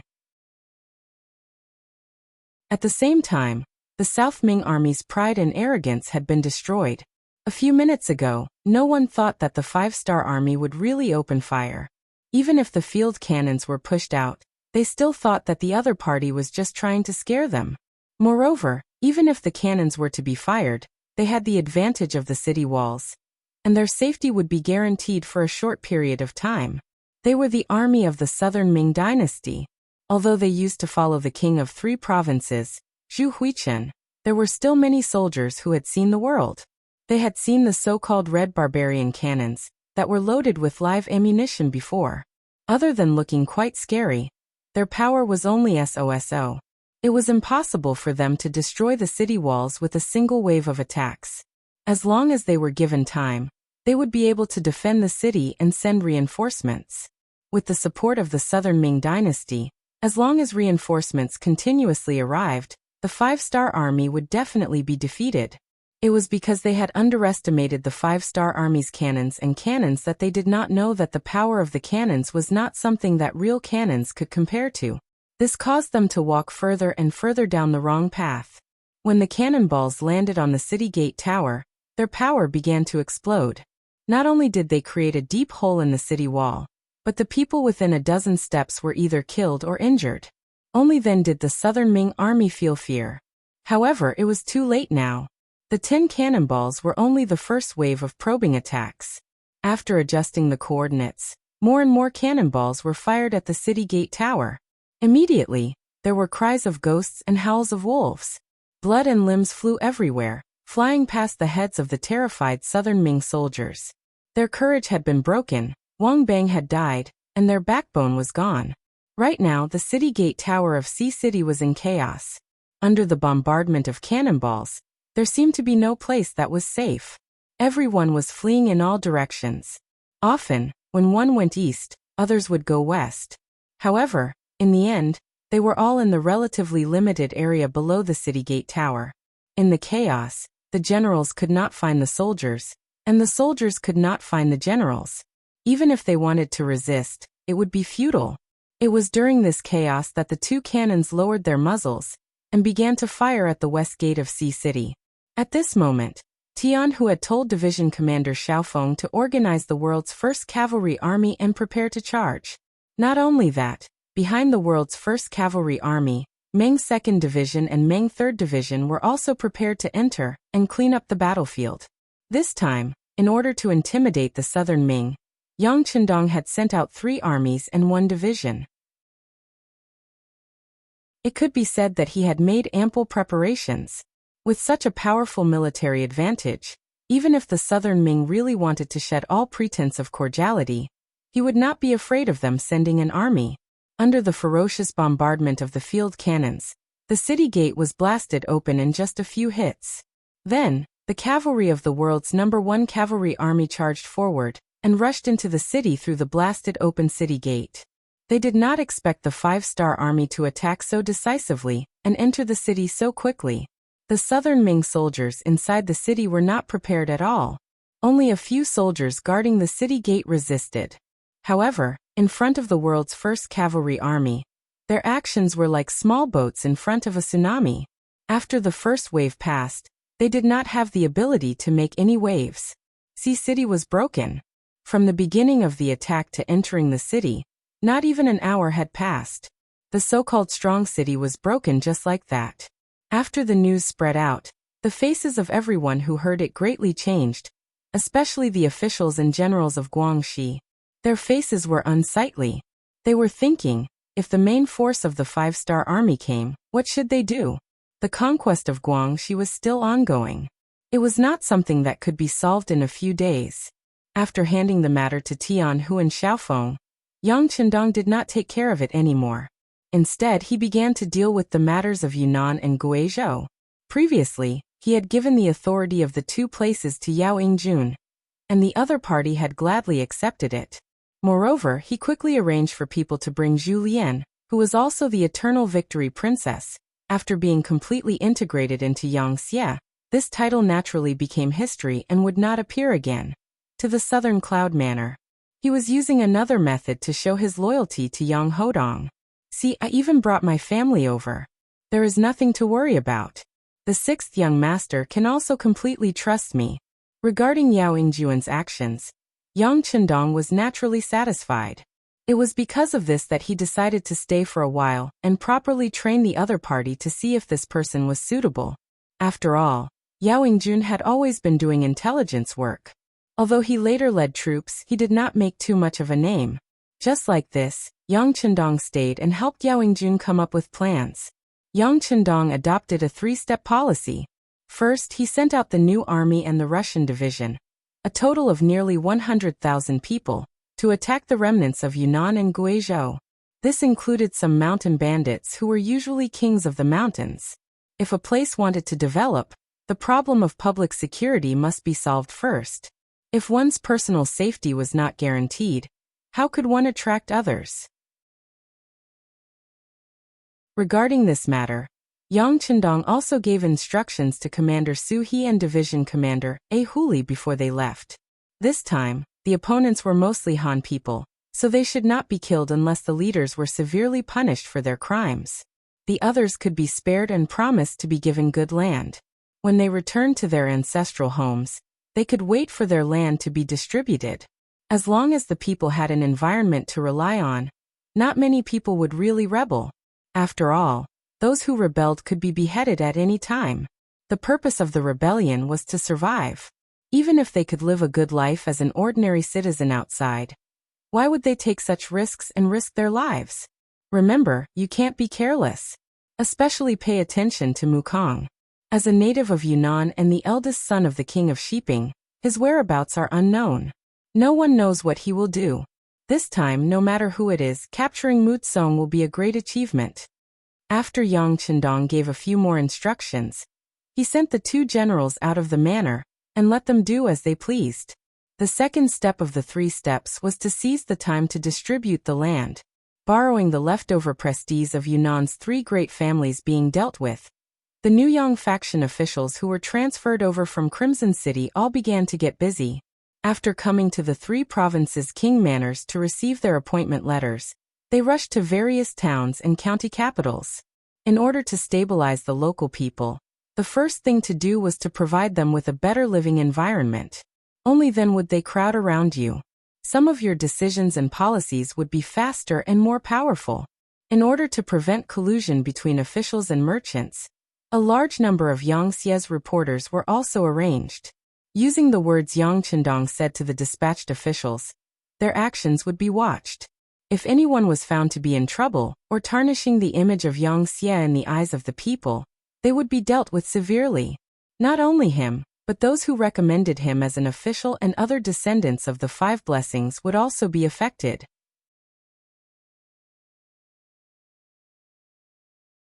Chapter 1604. In other words, if you were a piece of rat poop, you would spoil the entire pot of soup. A person could be hot-headed and not care about their own fate for their own selfish desires. However, it was impossible for a person to not care about the feelings of their loved ones. To be an official in Wuxia, the most basic requirement was that one's family background must be clean, and they must have enough relatives. For example, if an orphan suddenly appeared out of nowhere, it would not be a problem for you to join the army. However, if you wanted to be an official, it would be impossible. This was a hard and fast rule that Yang Chendong had requested. Being an official for 1,000 miles was only for money. This was a rule that had been passed down for thousands of years by the ancestors. There must be a reason for it. Yang Chendong did not want to test people, and he did not have the time to do so. Because of this, it was better to take advantage of these people's weaknesses. As long as all the officials had scruples before doing anything, they would not dare to take risks easily. This would greatly reduce the crime rate of the officials. Because of the implementation of this set of policies, the integrity of the officials in the Yang faction had never been a problem. Perhaps there were some mediocre officials who did not do anything, but there was no one who was greedy. This was the result of Yang Chendong making use of family and friendship to make an issue out of it. Speaking of which, the officials who were appointed were all very careful. Not to mention that if they really extended their greedy hands, it would bring bad effects to their loved ones. They might even destroy many people because of their own selfish thoughts. Just speaking of which, as Wuxia continued to grow stronger, their future would also be incomparably bright. At this time, who would be stupid enough to take the initiative to destroy their own future? As for not being discovered when they did something bad? With the existence of Wuxia reporters, if they did something bad, it would immediately be exposed. This was fully proven in other Wuxia provinces. Who knew how many officials who were sent out had fallen into the hands of these reporters? With the example of those seniors, they did not dare to take the slightest bit of risk. As for bribing those Wuxia reporters, forget about it. Those people were not in the same department as them.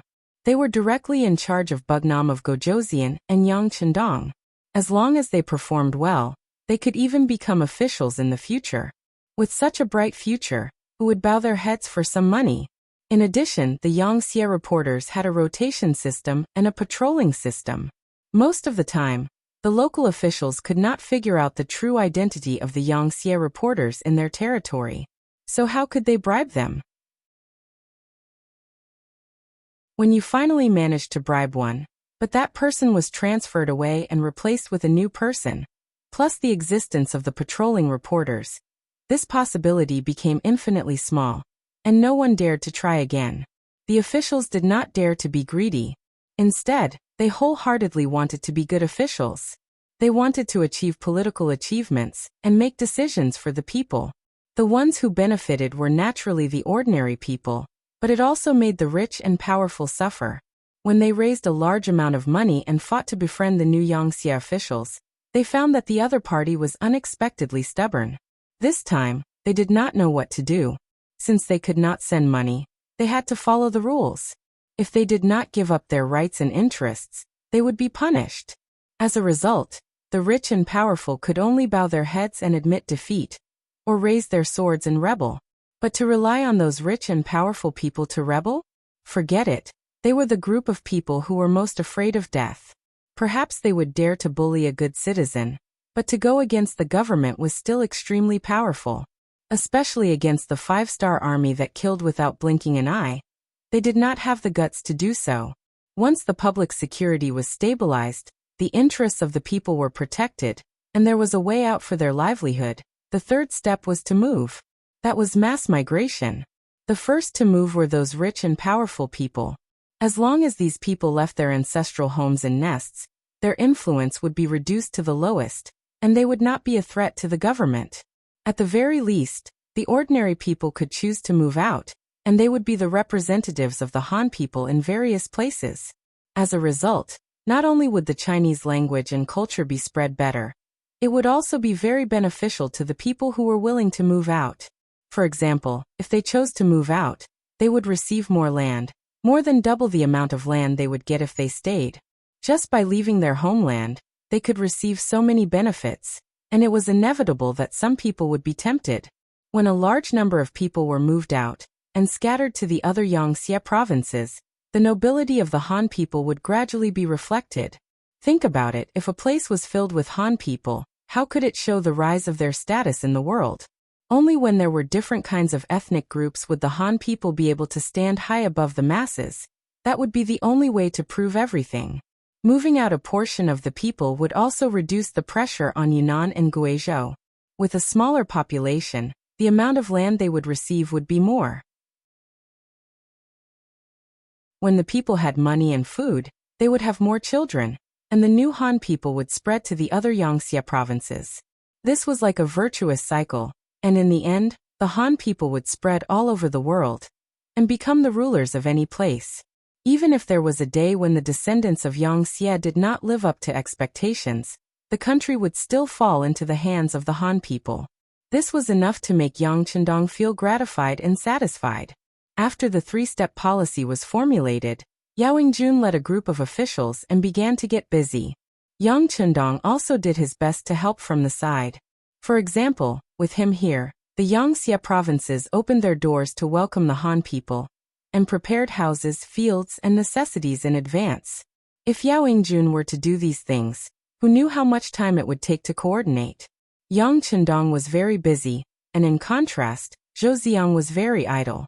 Ever since he came to Yunnan Manor, he first ate a face full of dust before entering the city. When he entered the city and entered the relay station, he cleaned up and wanted to see Bugnam of Gozhouzian and Yang Chendong. He had been waiting for an answer. Zhou Ziang was someone that Yang Chendong wanted to meet, but not now. He wanted to wait until the situation in Guangxi was under control. However, Zhou Ziang did not know that. He was trapped in the relay station every day, and did not know anything about the outside world. Right now he was thinking about how to meet Yang Chendong. In his view, the longer some things were delayed, the more disadvantageous it would be for him. At the very least, if the problem was not solved for a long time, how would the court look at him? How would Emperor Yingzong look at him? Would they say that he was too incompetent?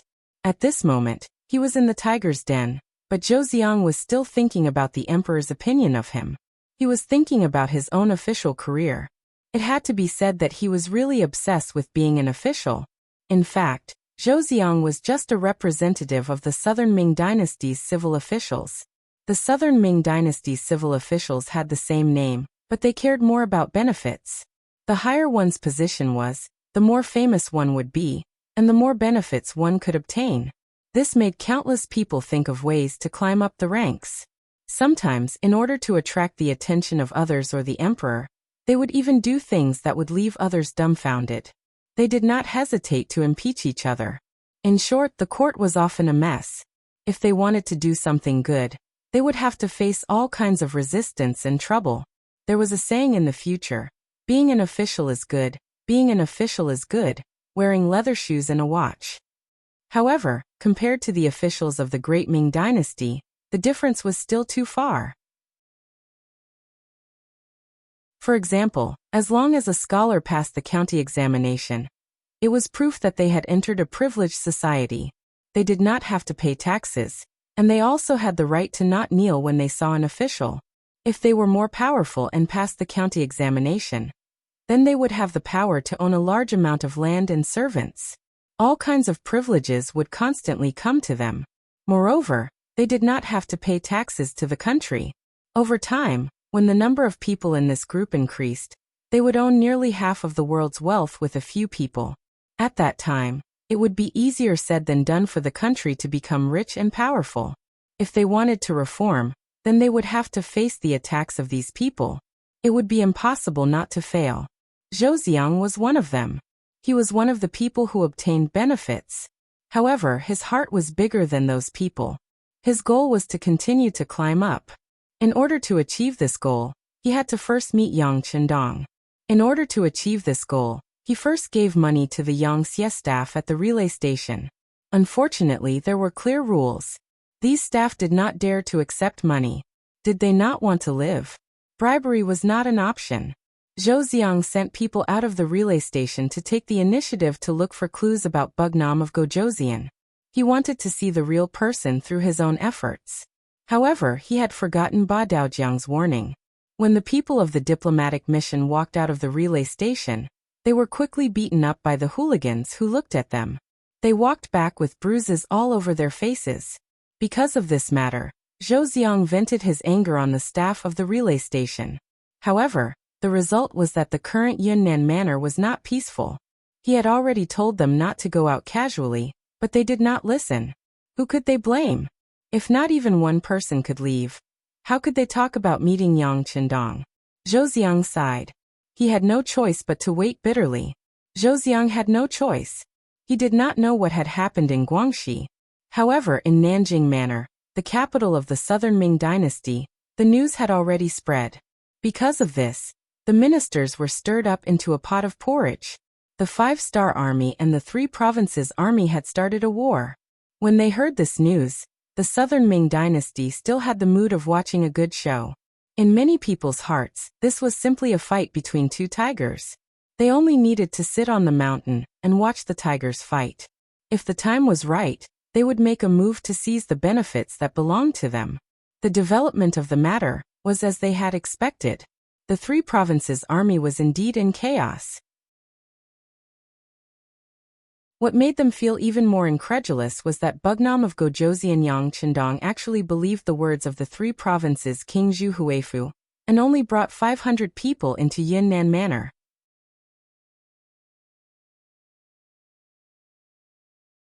Chapter 1605. When they received this news, all of the officials in the Southern Ming Dynasty sucked in a breath of cold air. While they sighed at Yang Qindong's courage, they also cursed at his stupidity. If it was just a meeting, the hundreds of thousands of soldiers would have chosen to lower their heads. Then the world would have been at peace, and there would not have been so many wars. After accepting and digesting this news, some officials suggested that they use this opportunity to take down Guangxi. This was because no matter who won or lost, Guangxi would be marginalized due to its geography. This was the best opportunity for the Southern Ming Dynasty to make a move. Naturally, Zhu Qizhen also agreed to this. As such, he sent out Zhou Xiang. Sure enough, things went very smoothly. After convincing Bai Kuan, Guangxi once again belonged to the Southern Ming Dynasty. Following this, it was time to snatch the fruits. A large number of officials with backgrounds and backing were sent to Guangxi, and the Southern Ming Dynasty began to control this region. At the same time, in order to kill Yang Qindong, they also sent a letter to Wang Mubin of Shiping, telling him to find an opportunity to make a move. In short, they wanted to kill Yang Qindong. According to the predictions of the Southern Ming Dynasty's officials, Bugnam of Gojoseon was too gullible. This time, he would definitely suffer a big setback, and might even be killed. If this was the case, then the Yangxia dynasty would definitely fall into chaos, and the Southern Ming Dynasty would take this opportunity to snatch more benefits. There were even some officials who directly cried in the imperial court, praising their ancestors for their blessings. Once Bugnam of Gojoseon died, the Yangxia dynasty would fall into chaos, and the Great Ming Dynasty would rise. Once they expanded their strength, they would be able to take down Baiming one day and unify the world. There were even officials who suggested that they should immediately contact the generals of the Yangxia dynasty outside. The Southern Ming Dynasty could recognize their identities and recognize them as the rulers of their regions. The only condition was to help them take down Baiming. This way, the Great Ming Dynasty would be able to develop as they wished, and the Southern Ming Dynasty would not interfere. Zhu Qizhen was clearly interested in the latter suggestion. He asked the ministers to analyze the possibility of success and list out the names of these people for future research. Just as the Southern Ming Dynasty was busy, new news came. Bugnam of Gojoseon had won a great victory. Not only did he capture the king of 3 provinces, Zhu Huituan, alive, he even captured the king of Shiping, Mu Bin, who wanted to fish in troubled waters. This was like a bolt from the blue that struck the Southern Ming Dynasty's imperial court, making everyone unable to believe that all this was true. Didn't the news say that Bugnam of Gojoseon only brought 500 people into Southern Cloud Prefecture? In the Southern Cloud Manor, Zhu Huihua had an army of tens of thousands. How could he lose against 500 people in his own territory?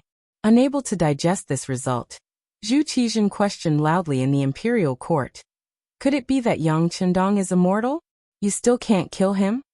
In the face of the emperor's anger and questioning, the officials all bowed their heads. No one could answer, no one could explain, because this was something they couldn't figure out in their hearts. Fortunately, someone in the imperial court immediately opened his mouth and raised another question. Once Bugnam of Gojoseon dealt with Zhu Huihua and Mu Bin, wouldn't that be equivalent to settling Yunnan and Guizhou? Wouldn't that mean that he was going to fight for Guangxi next? After all, Yang Chendong was willing to take the risk to enter Southern Cloud Prefecture because of the peace of the three provinces. At that time, the Beiming Imperial Court knew about this matter, but it didn't happen. This could also be regarded as tacit consent. Now that the other party had the upper hand, he naturally had the right to take everything that he should have. After the new question was thrown out, Zhu Qizhen, who was sitting on the golden dragon throne, had a big change in his expression. If this was the case, then the situation was too unfavorable for him. The Great Ming Empire was already divided into the north and south, and its strength was no longer the same as before. If they really lost the three provinces, how would the Southern Ming Empire survive? More importantly, there would be no barrier between them and the five-star army in the future. If one day, the other party had evil intentions, wouldn't they be able to attack whenever they wanted? Thinking of this, Zhu Qizhen suddenly stood up from the golden dragon throne and shouted, "No, we definitely can't let the five-star army occupy the three provinces and threaten the foundation of our Southern Ming Empire." The emperor's big change scared the officials at first, but then they thought that if such a situation really happened, they wouldn't have good days as officials. At that moment, they reacted one by one and hurriedly agreed. Their attitudes were quickly unified. After their thoughts were unified, they began to discuss the next step. This led to the matter of Zhou Xiang going to Southern Cloud Prefecture. After all, he was at the front lines and was very familiar with the situation there. This was already a court meeting a month ago. This time, all the officials gathered in the throne room to talk about the matter at hand. That was, there had already been an urgent report sent from 800 li away. The five-star army had indeed sent out troops, and they had come from Yunnan to Guangxi in a rather unyielding manner. They had used force to blast open the gates of Sea City, and even the newly appointed magistrate, Wang Bang, had died in battle. When the news came, it was like a large dark cloud hanging over the heads of all the officials, causing their expressions to become quite unsightly. After receiving the news last night, Zhu Qizhen practically didn't sleep for the entire night. At this moment, his spirit seemed to be somewhat dispirited. Sitting on the golden dragon throne, his eyes were somewhat red as he asked below, "Sea City has been lost. This matter should already be known by all my beloved officials. Next, let's talk about the countermeasures." After saying this, Zhu Qizhen leaned his body against the golden dragon throne, looking very haggard. As an emperor, Zhu Qizhen's luck wasn't too good. When he first became the emperor, the Great Ming Dynasty had just experienced the golden age of Ren Xuanji's rule. Whether it was in terms of military or economic strength, the Great Ming Dynasty was strong. At that time, as the emperor, when he spoke, hundreds of officials would agree. How awe-inspiring was that? But all of this was blown away by the wind with the changes in the Tumu fortress. A great defeat in military history dealt a heavy blow to the Great Ming Dynasty's foundation. This young emperor had no choice but to move from the northern capital to the southern capital and establish himself as the emperor of the Southern Ming Dynasty. Even so, Zhu Qizhen still didn't admit defeat. He still wanted to work hard and one day fight back, unify the Great Ming Dynasty and return to glory. At that time, he was very grateful to Yang Chendong. If not for this person, he would have become Yeshen's captive in the Tumu fortress. He might even have lost his life. So at that time, he really treated this descendant of the Yang clan as an important official. But who would have thought that Yang Chendong was more than just an ordinary person? After leaving him, he first returned to Beiming and helped Dai Zong, Zhu Qiyu, fight a beautiful battle to defend the capital and expel Yeshen. After that, he came down south at Zhu Qizhen's request. After that, he established his own faction. Now it had developed into a faction that wasn't inferior to the southern Ming dynasty. In Zhu Qijian's eyes, Yang Qindong's Yang Xie was only a faction that wasn't inferior to the southern Ming dynasty. It wasn't that he didn't want to look at all of this, but that the officials below him didn't tell him the truth. Or perhaps, those officials didn't know what the Far East was? What was the Ras Duchy? In their eyes, a Mongol tribe like Yeshen was already an incredible existence. As the saying goes, the ignorant are fearless. If one didn't understand deeply enough, they wouldn't be able to understand the strength of their opponent. But now, after the five-star army took down Yunnan and Guizhou, they sent troops to Guangxi. They even dared to openly oppose the southern Ming dynasty. Only then did Zhu Qijian feel the pressure. He clearly understood that the appetite of this Bugnam of Gojoseon that he personally conferred was huge. The ass decides the head. Since he was the emperor of the southern Ming dynasty, he definitely wouldn't allow anyone to threaten him. This time, he gathered all of the officials so that they could come up with a plan for him. Most of the officials had already received the news last night. Even if they received the news a little slower, they still knew the whole story before the morning court. Other than cursing Yang Qindong's audacity in their hearts, they were also thinking of a way to solve the problem. However, the actions of the five-star army were truly unexpected. How could it be solved so easily? Now that the emperor asked this question, the officials couldn't think of a good way to deal with it. They could only shut their mouths. After all, this wasn't the time to fight for credit. If they said something wrong, they would incur the emperor's wrath. When the emperor asked for a plan, all of the officials became mute. Zhu Qijian was naturally displeased. He slowly straightened his body and his face was even uglier than before. What's wrong? You all usually consider yourselves as virtuous officials, comparing yourselves to Guanzhong and Yue. Now that I need you all, why aren't you speaking? Facing the emperor's question, the officials lowered their heads even more. They all tucked their tails between their legs and acted as if they were invisible. When Zhu Qijian saw the reactions of the officials, he was very disappointed. If possible, he really wanted to replace all of these ministers. However, if he really did that, he was afraid that the political power of the southern Ming dynasty would really be unstable. After all, the great Ming dynasty emphasized that the emperor and the scholar officials ruled the country together. Zhu Qijian took a deep breath and forcefully suppressed the anger in his heart. He decided to call them out. Since no one took the initiative to answer, he could only ask them one by one and force them to think of a solution. Since it was the emperor who asked, he naturally wouldn't choose those insignificant officials. Zhu Qijian's gaze looked at the people standing at the front of the hall. The first person he called out was the Minister of War, Kuang Yi.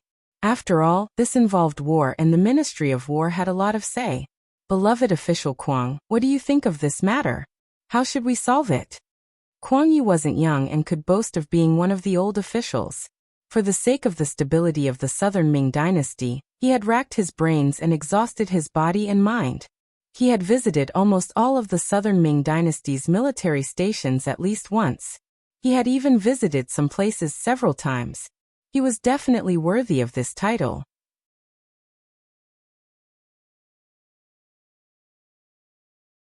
Chapter 1606.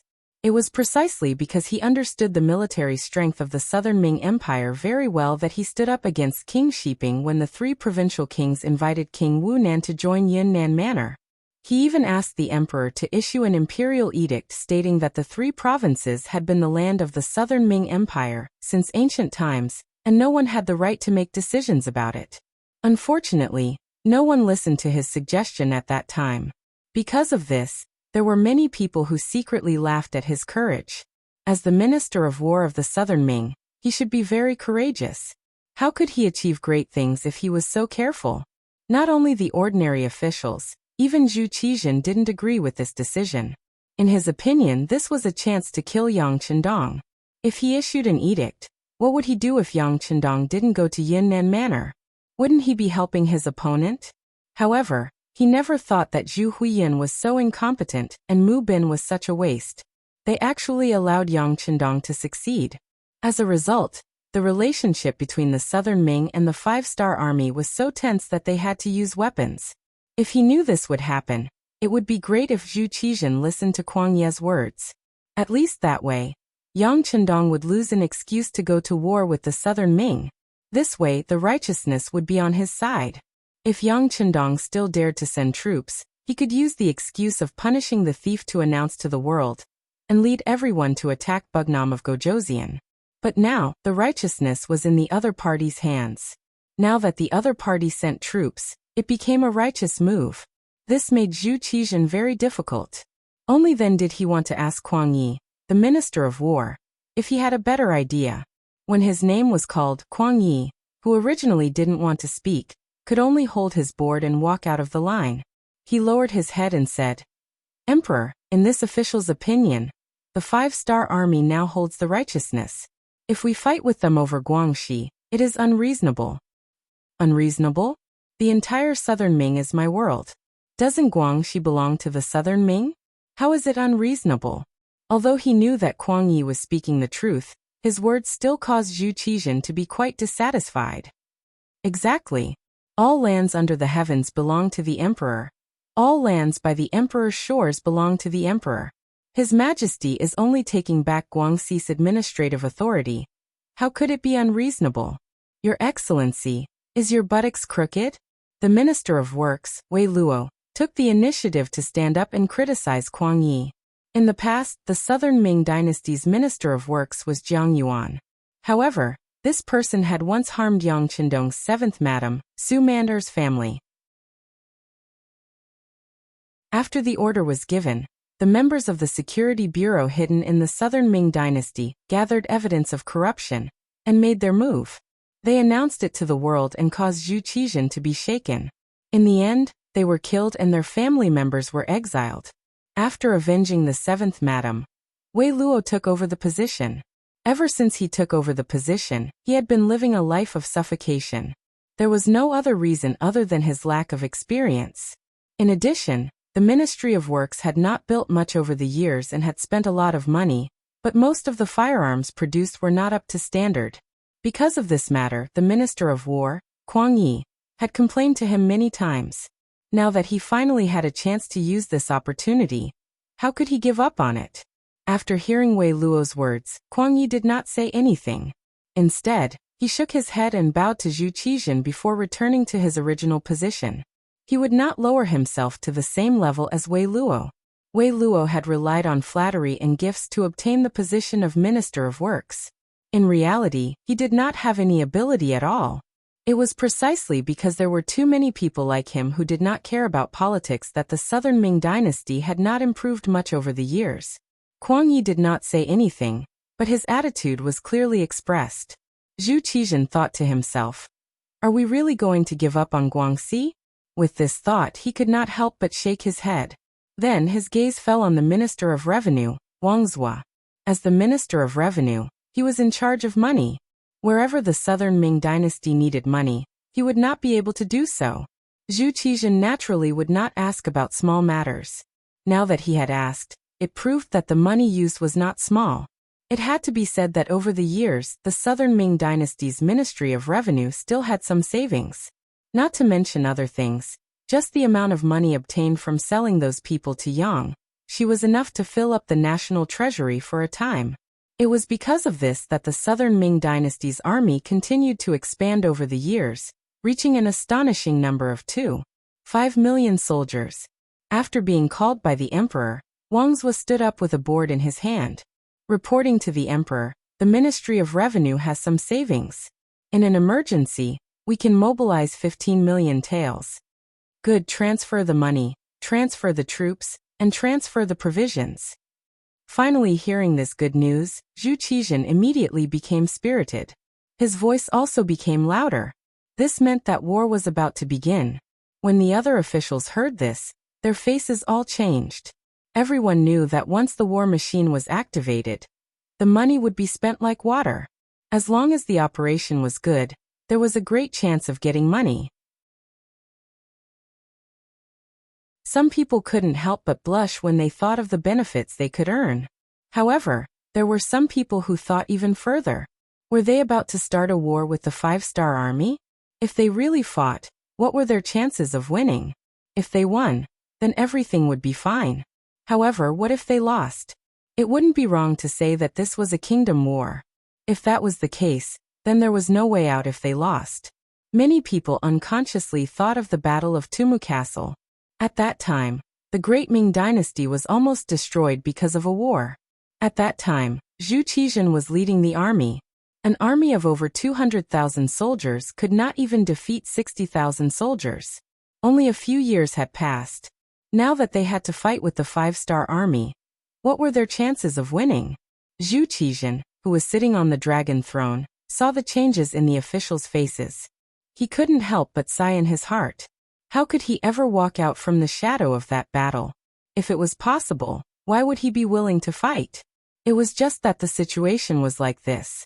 He couldn't just watch the five-star army occupy 3 provinces and continue to advance to devour the southern Ming dynasty.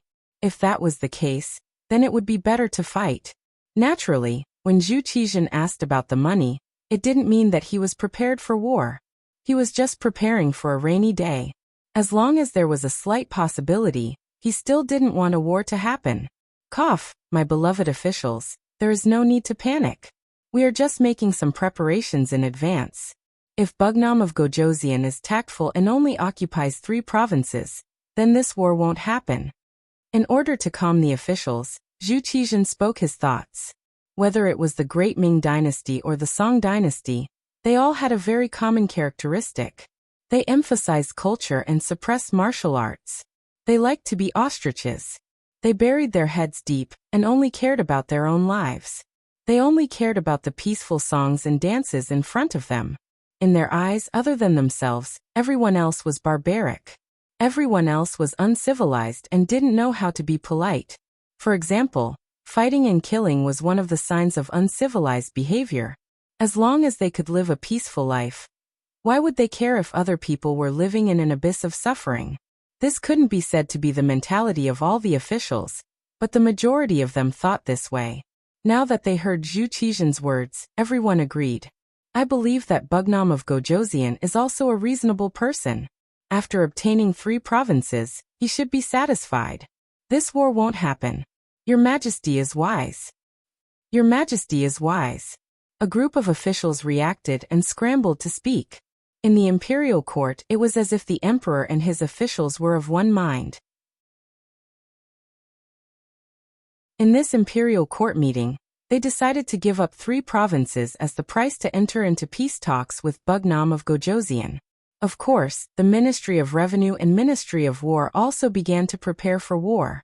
After all, if the 5-star army took an inch and wanted a mile, then there was no way out. They could only fight. Zhu Qizhen was obviously not very satisfied with this result, so he left with a gloomy face. The most unlucky one was the Minister of Rights, Xie Chong. He was elected by the officials to be in charge of negotiating with Wu Nan. When he thought of Left Assistant Minister Zhou Ziong going to 3 provinces, and now no one knew whether he was alive or dead, he felt that the road ahead was a little bleak. The officials left one by one. Some shook their heads and sighed, while others had gloomy faces. However, there was one person who seemed to have a lot on his mind. After he walked out of the main hall, he didn't go to his office. Instead, he went straight to the eastern district of Nanjing's capital. He felt that he should discuss with that person what happened in the imperial court today. Previously, Bugnam of Gojoseon was trapped in Yunnan Manor because of this person's idea. Perhaps he had a better way to let Yang Chendong enter the capital alone. He looked around and didn't find anyone paying attention to him. He couldn't help but quicken his pace. If there was any progress in the work of the embroidered uniform guard in these years, the biggest credit would be to the person he was going to meet. In order to persuade this person to work for him, he didn't know how much effort he had put in, and how many years of planning. Finally, it was time for him to reap the rewards. If this person was discovered at this moment, then he would become the biggest sinner of the embroidered uniform guard. Chao Jixiang, after Zhu Qizhen arrived at Nanjing's capital, and became the South Emperor, publicly rebelled from Baiming. He was currently the factory manager of the embroidered uniform guard. In the entire group of eunuchs, His position was second only to the eunuch Qian Sengbao. Chao Jixiang, who was never willing to bow down to others, used the position of the embroidered uniform guard to do a lot of work. For example, even eunuch Qian didn't know the inside story of the Yangxia traitor that he instigated. Other than him, only the Emperor Zhu Qizhen knew. This was a little different from history, but it didn't deviate from the original. Zhu Qizhen was a person who liked to spoil eunuchs. The first one was Wang Zhen, who almost lost his life in the wooden castle. Now that he was the South Ming Emperor, he quickly increased his trust in the group of eunuchs. It was because of this that Chao Jixiang continued to work hard. In his opinion, as a eunuch, only when he reached Wang Zhen's position would he not have lived in vain. When he left the palace, he had already changed his clothes. Walking in the crowd, he looked like an ordinary person, turning and turning as he rushed to the East District. When it was about dark, he returned to the palace and secretly met with Zhu Qizhen. As for what he said after meeting the emperor, even the head of the eunuchs, Qian Sengbao, didn't know.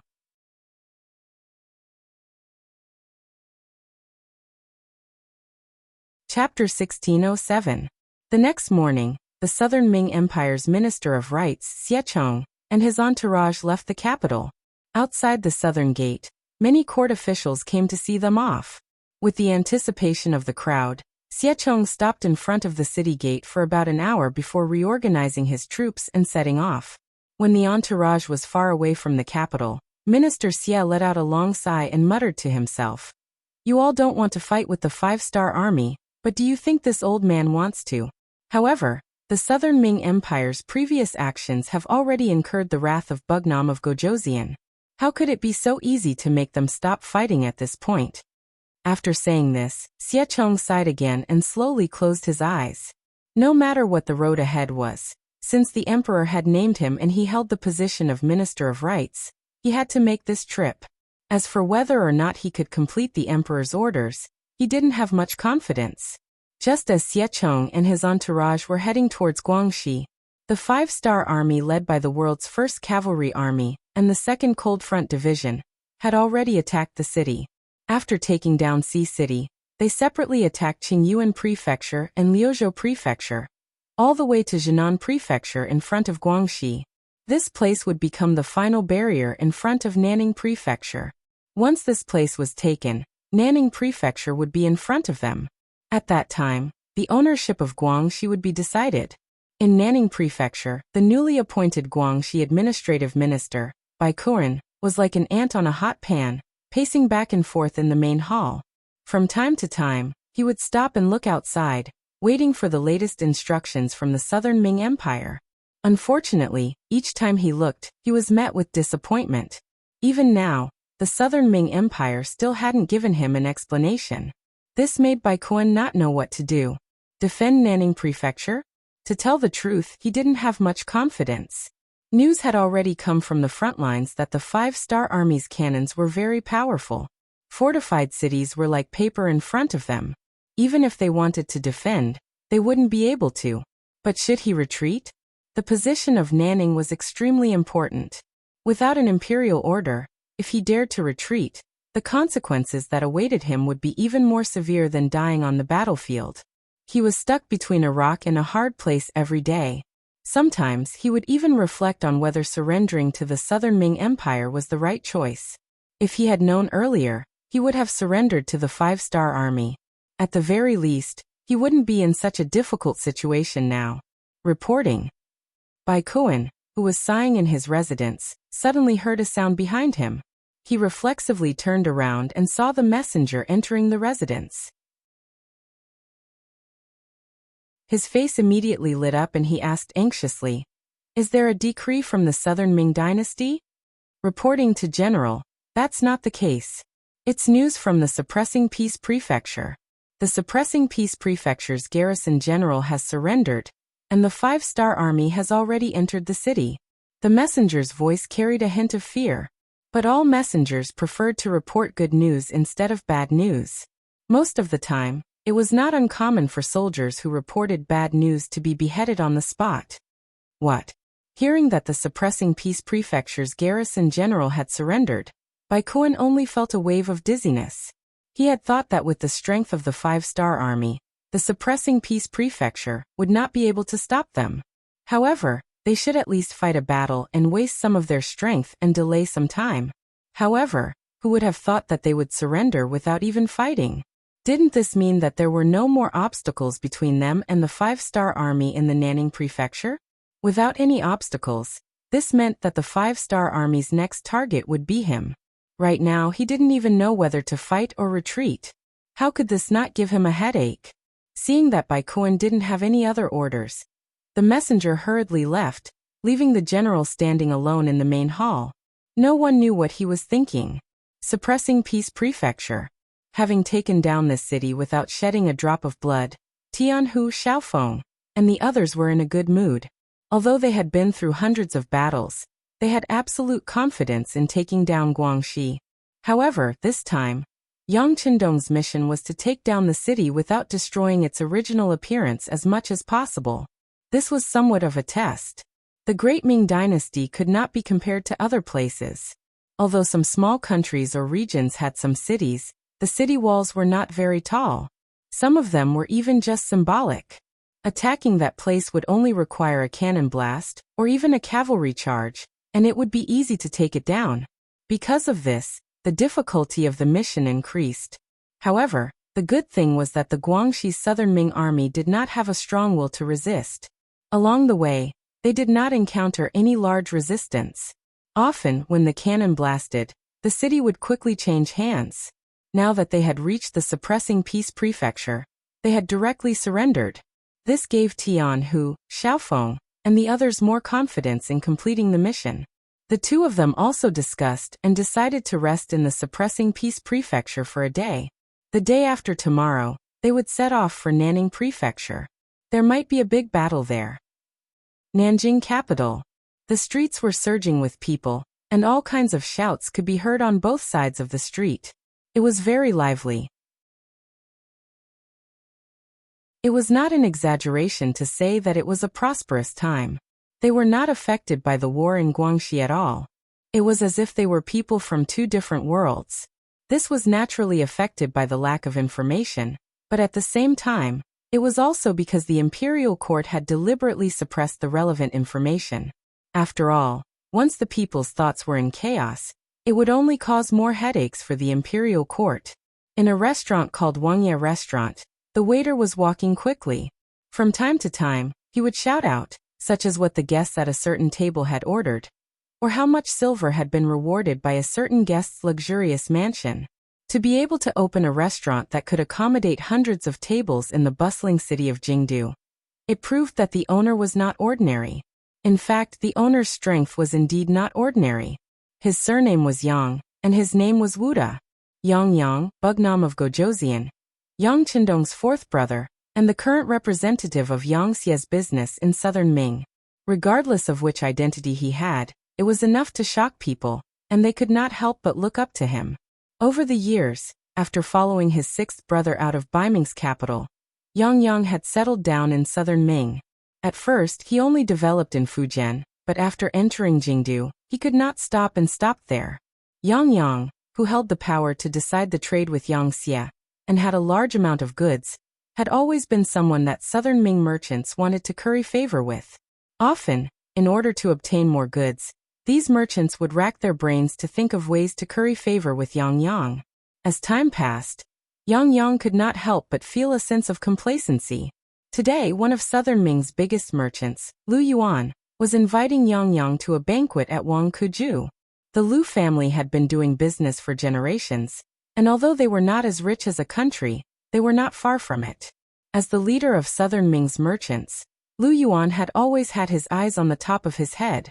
It was extremely difficult for ordinary merchants to meet him.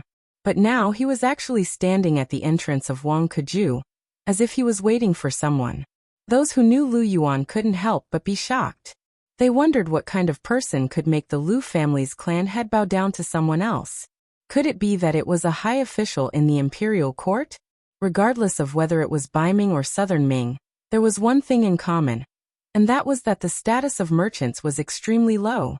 This was especially so in front of scholars and officials. This was a reflection of the development of social status, so it was no wonder that people would think this way. However, when a merchant's business reached a certain scale, it was inevitable that they would come into contact with some people in the imperial court. This was especially so for someone like Lu Yuan. Even if he was greeting a high official in the imperial court, he would at least be an assistant minister. Only a third-rank official or above would be able to make him act like this.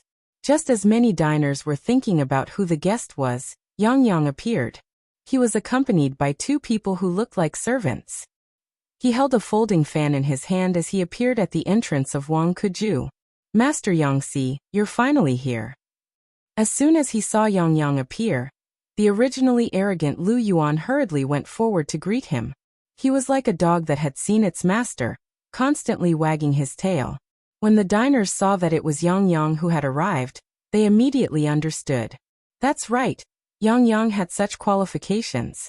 Just based on the fact that he was Wu Nanwang's fourth brother, based on the fact that he held the right to purchase Yang's items, it was normal for Lu Yuan to lower his stance like this. Considering that the Wuxia restaurant was Yang's private property, most of the people who asked Yang for help would choose to treat them to a meal here. So everything was normal. Facing Lu Yuan's lowering of his head, Yang only nodded reservedly. He was already used to this kind of thing. To put it bluntly, Yang's existence was the god of wealth for merchants. Often, whoever his goods were slightly more inclined to, that person would be able to earn a lot more. In comparison, being a little more respectful was nothing. "Brother Lu, let's go," Yang said with a smile. Even though Lu Yuan was more than 10 years older than him, and was the host of the banquet, Yang still went up first. But Yang still took the lead, and walked up to the 4th floor of Wuxia restaurant, which was also the place where he ate. There was only one private room on the entire 4th floor. From there, one could see a small part of Nanjing City in the distance. Please. Lu Yuan did not show the slightest bit of dissatisfaction when Yang went up first. On the contrary, he bent his waist like a lackey and extended his hands to make an inviting gesture. Yang walked in front, and Lu Yuan followed behind. They went straight to the 4th floor. Along the way, many diners hurriedly stood up to greet them. To these guests who were willing to patronize his restaurant, Yang gave them face with a smile. It was considered a greeting. Lu Yuan brought 2 servants, and Yang brought 2 servants. The group of 6 was about to pass through the main hall, and turn the corner on the 1st floor. Seeing that they had already reached the stairs and were about to go up to the 2nd floor, a few people happened to come down. They were not tall, and were even a little short. The group of 5 lowered their heads and went straight down.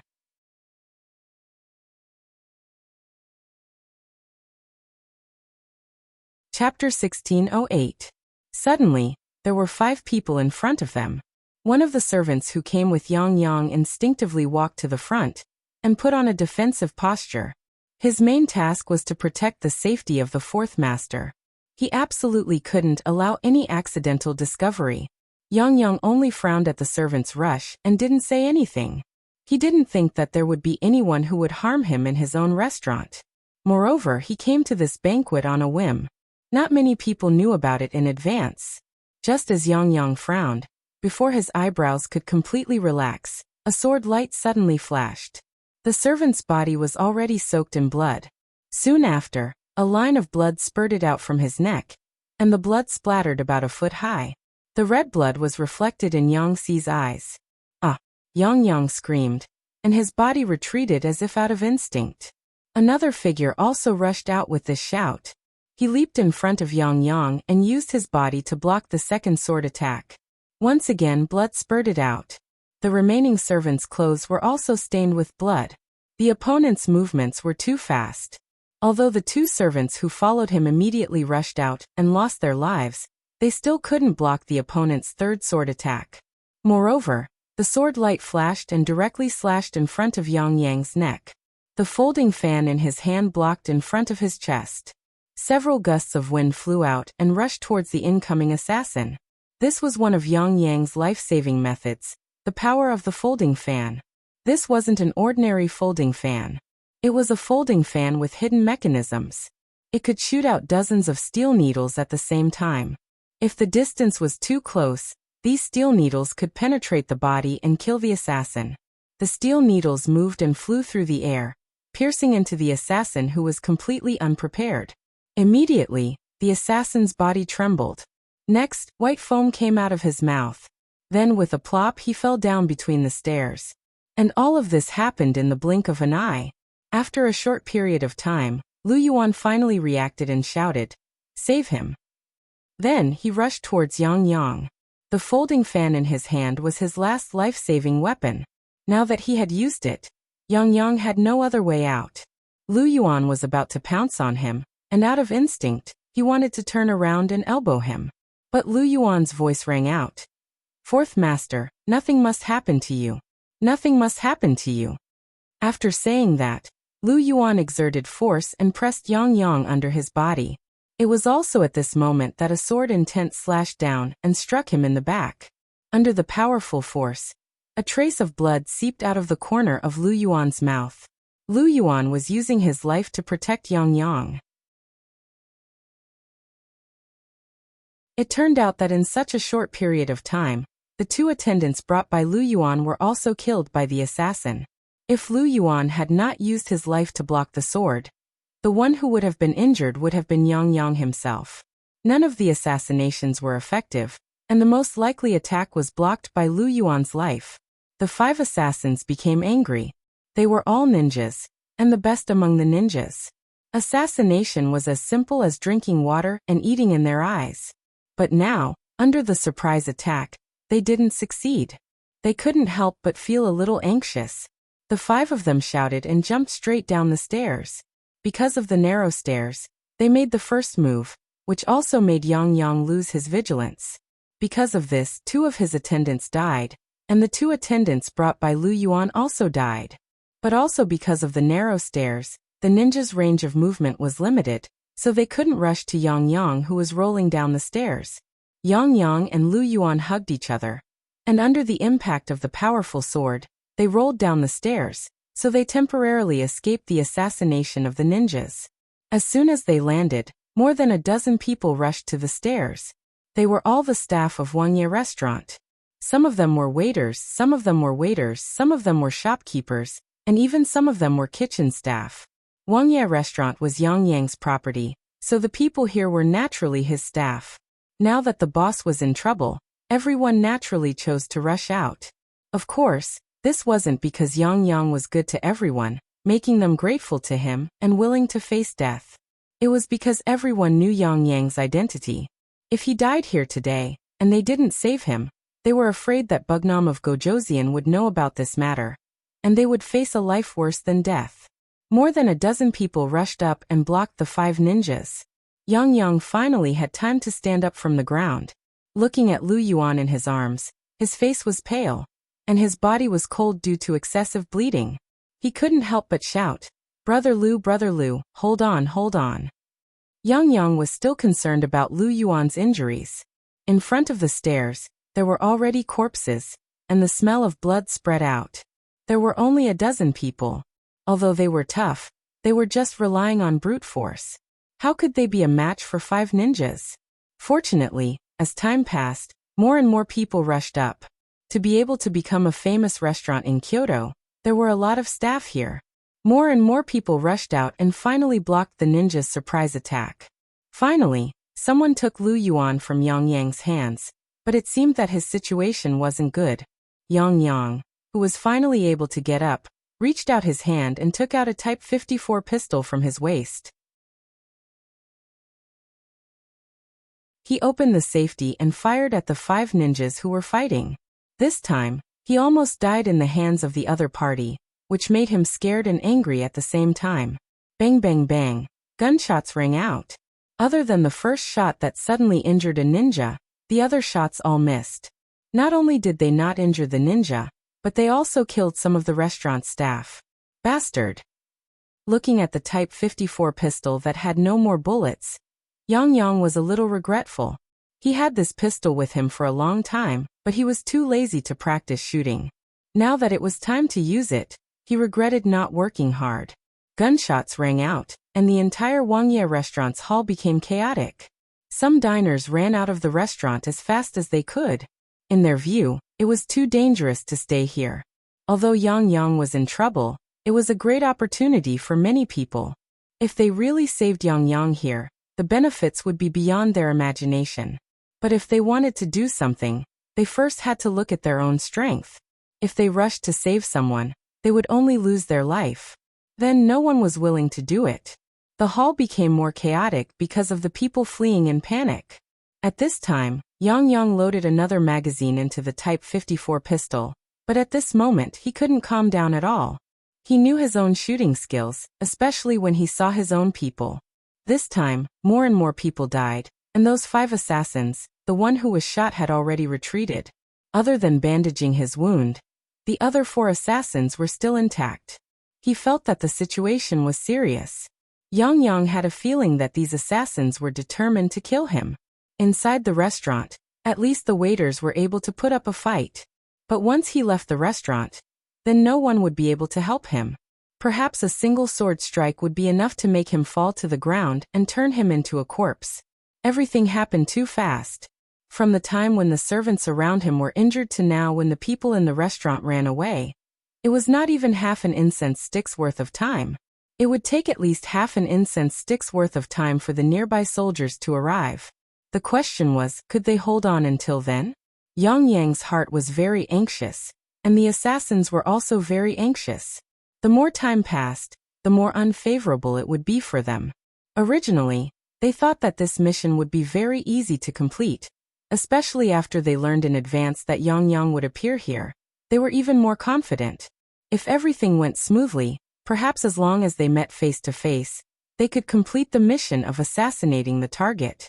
But who would have thought that until now the target was still safe and sound? Although the opponents in front of them were getting fewer and fewer, who knew if other accidents would suddenly appear? We will block them here. You go and kill the target. The leader of the 5 assassins saw that if this dragged on, it was very likely that an accident would happen, so he changed his sword style and slashed out fiercely. He relied on his excessive momentum to force the waiters in front of him to retreat. Taking advantage of this time, one of the jonins in front of him shouted loudly and jumped into the air. He actually jumped over the waiters and jumped to the periphery, and also came in front of Yang who was holding a gun. "What are you doing?" Seeing the assassin jump in front of him, Yang instinctively raised his gun and aimed at the other party. The black muzzle of the gun was pointed at him, and the jonin couldn't help but tremble as he stood in place. As a former member of the Wuxia, ninjas were very clear about the power of the flintlock. Especially the Wuxia's flintlock, as long as one was hit by it, there would be very few good results.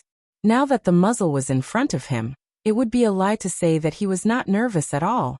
But when he noticed that Yang's whole arm was constantly shaking because of nervousness, the jonin felt that the opportunity was coming, and suddenly his body swayed to the right, then turned to the left and rushed over.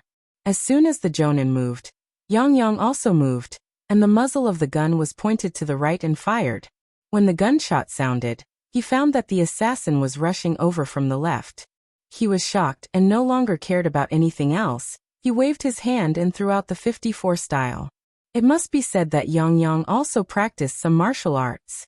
At that time, a gentleman had 6 skills, and he was born in the Yang family, so he was taught by a famous teacher. Unfortunately, he hasn't exercised for a long time, and coupled with the rich life, his body was not as flexible as before.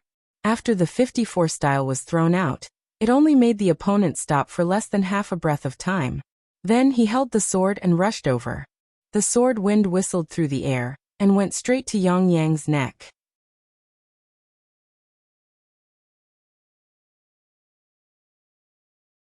Chapter 1609. My life is over. After Yang shouted, he closed his eyes.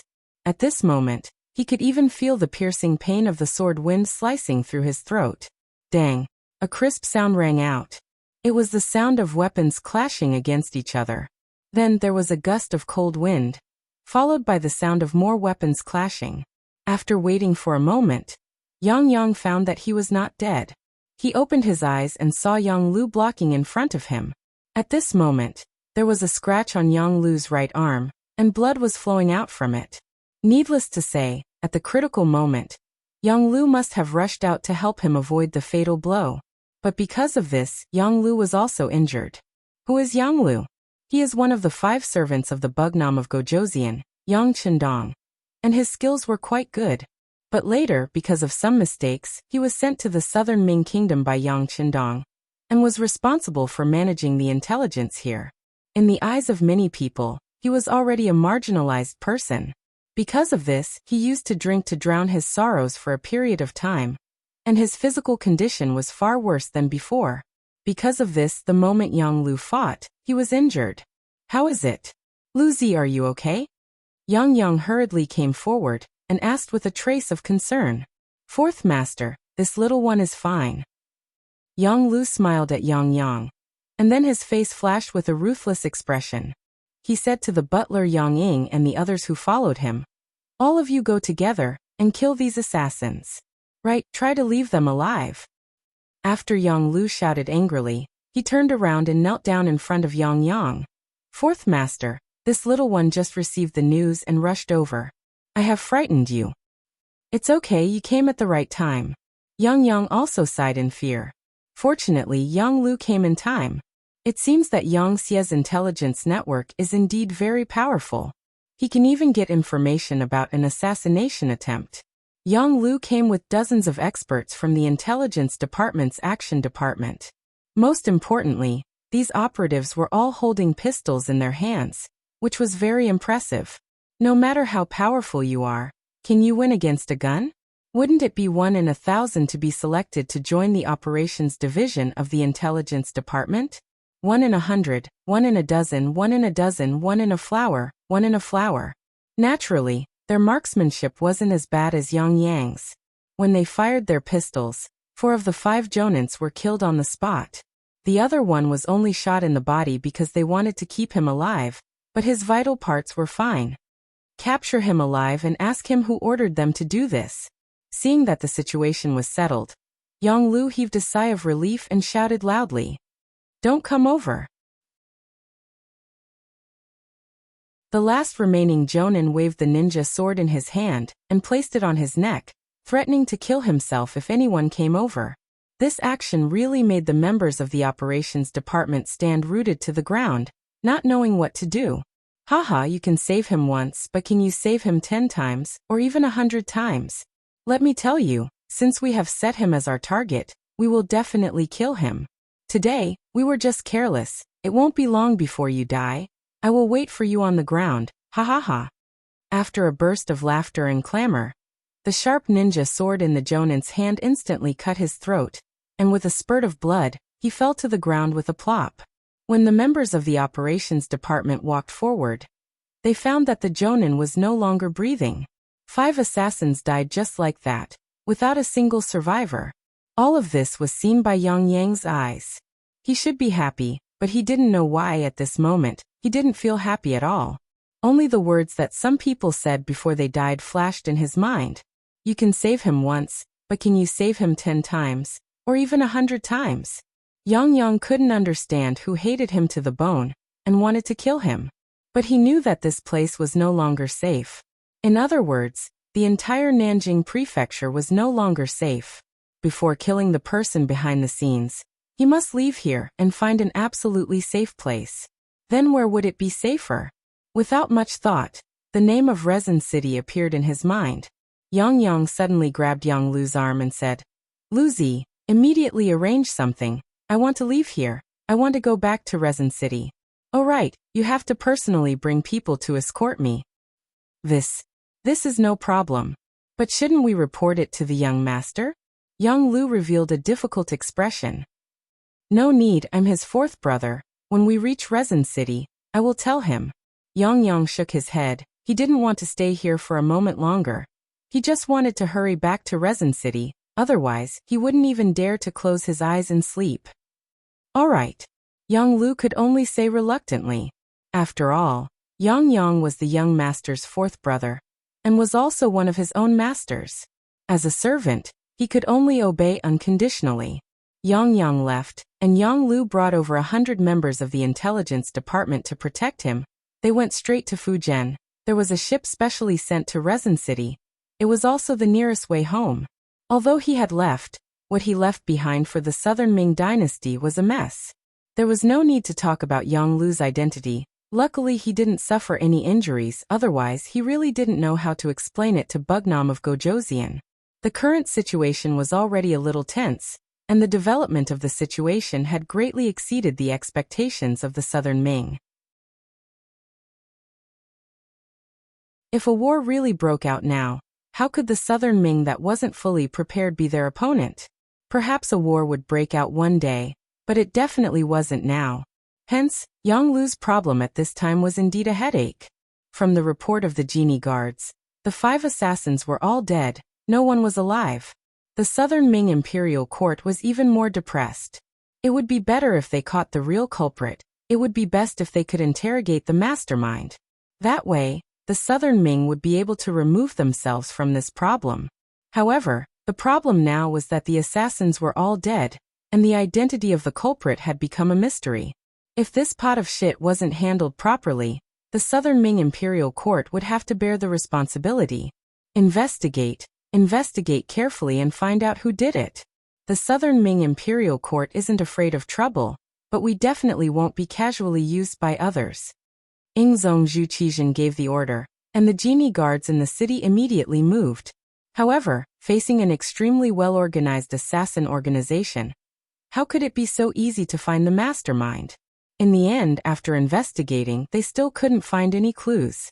Yang Chendong also received a telegram from the Security Bureau 4 hours after the incident. Someone wants to harm fourth brother?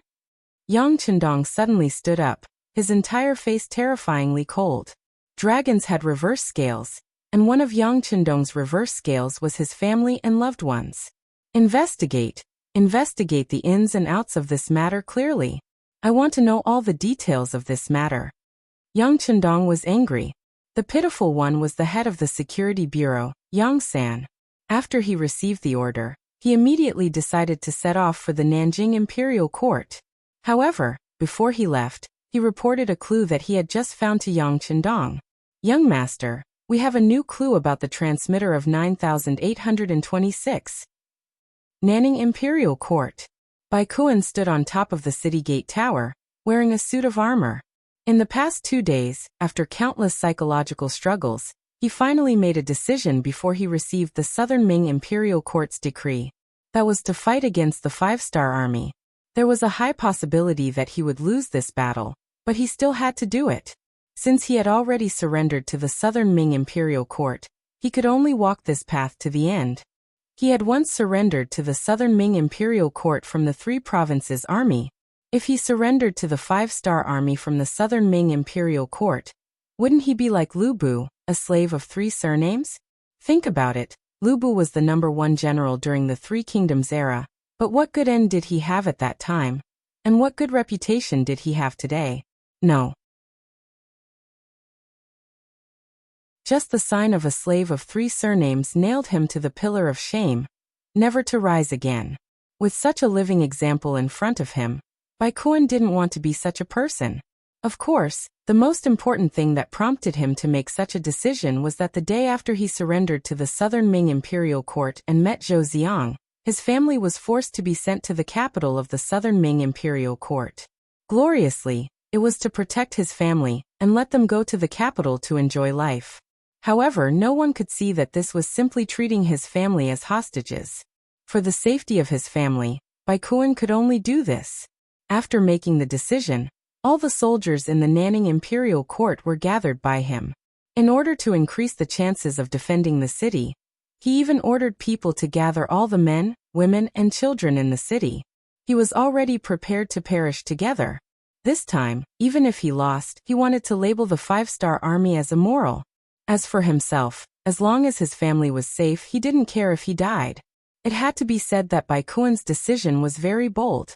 Especially the action of gathering all the men, women, and children in the city onto the city gate tower. It could be said to be a combination of despicable and shameless. This was because the moment the 5-star army attacked the other cities, using the cannons, It was inevitable that ordinary civilians would be blasted to death. Didn't Bugnam of Gojoseon say that he wanted to lead all the Han people to the peak of the world and let them live a good life? Alright, I'll place the people on the city gate tower and see if you dare to fire. If you do, you'll be slapping your own face.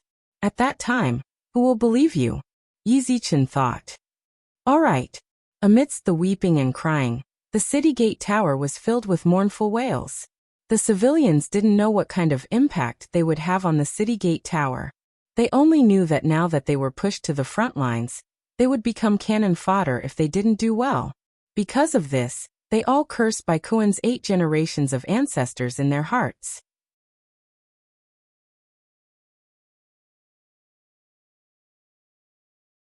Chapter 16:10. However, this kind of greeting was obviously useless. How could a person who wasn't even afraid of death be afraid of being cursed by others? Finally, while Baikuan was waiting, the 5-star army began to appear below the city wall. They're finally here. Let's see what you're going to do. Baikuan was wearing a full body armor. After looking from afar, he hid behind the civilians. He decided not to show his face and not give the 5-star army a chance to question and scold him. Otherwise, if he was really questioned, it wouldn't look good for him. Are they preparing for a battle? Tian, who rode forward on his horse. When he took out his binoculars and looked, he couldn't help but curse when he put it down. This Baikuan is really a bastard. That's right, he is indeed a bastard. However, it will be difficult for us to do next. Division Commander Xiaofeng also put down his binoculars. His face was as black as the bottom of a pot. They couldn't be blamed for being so angry.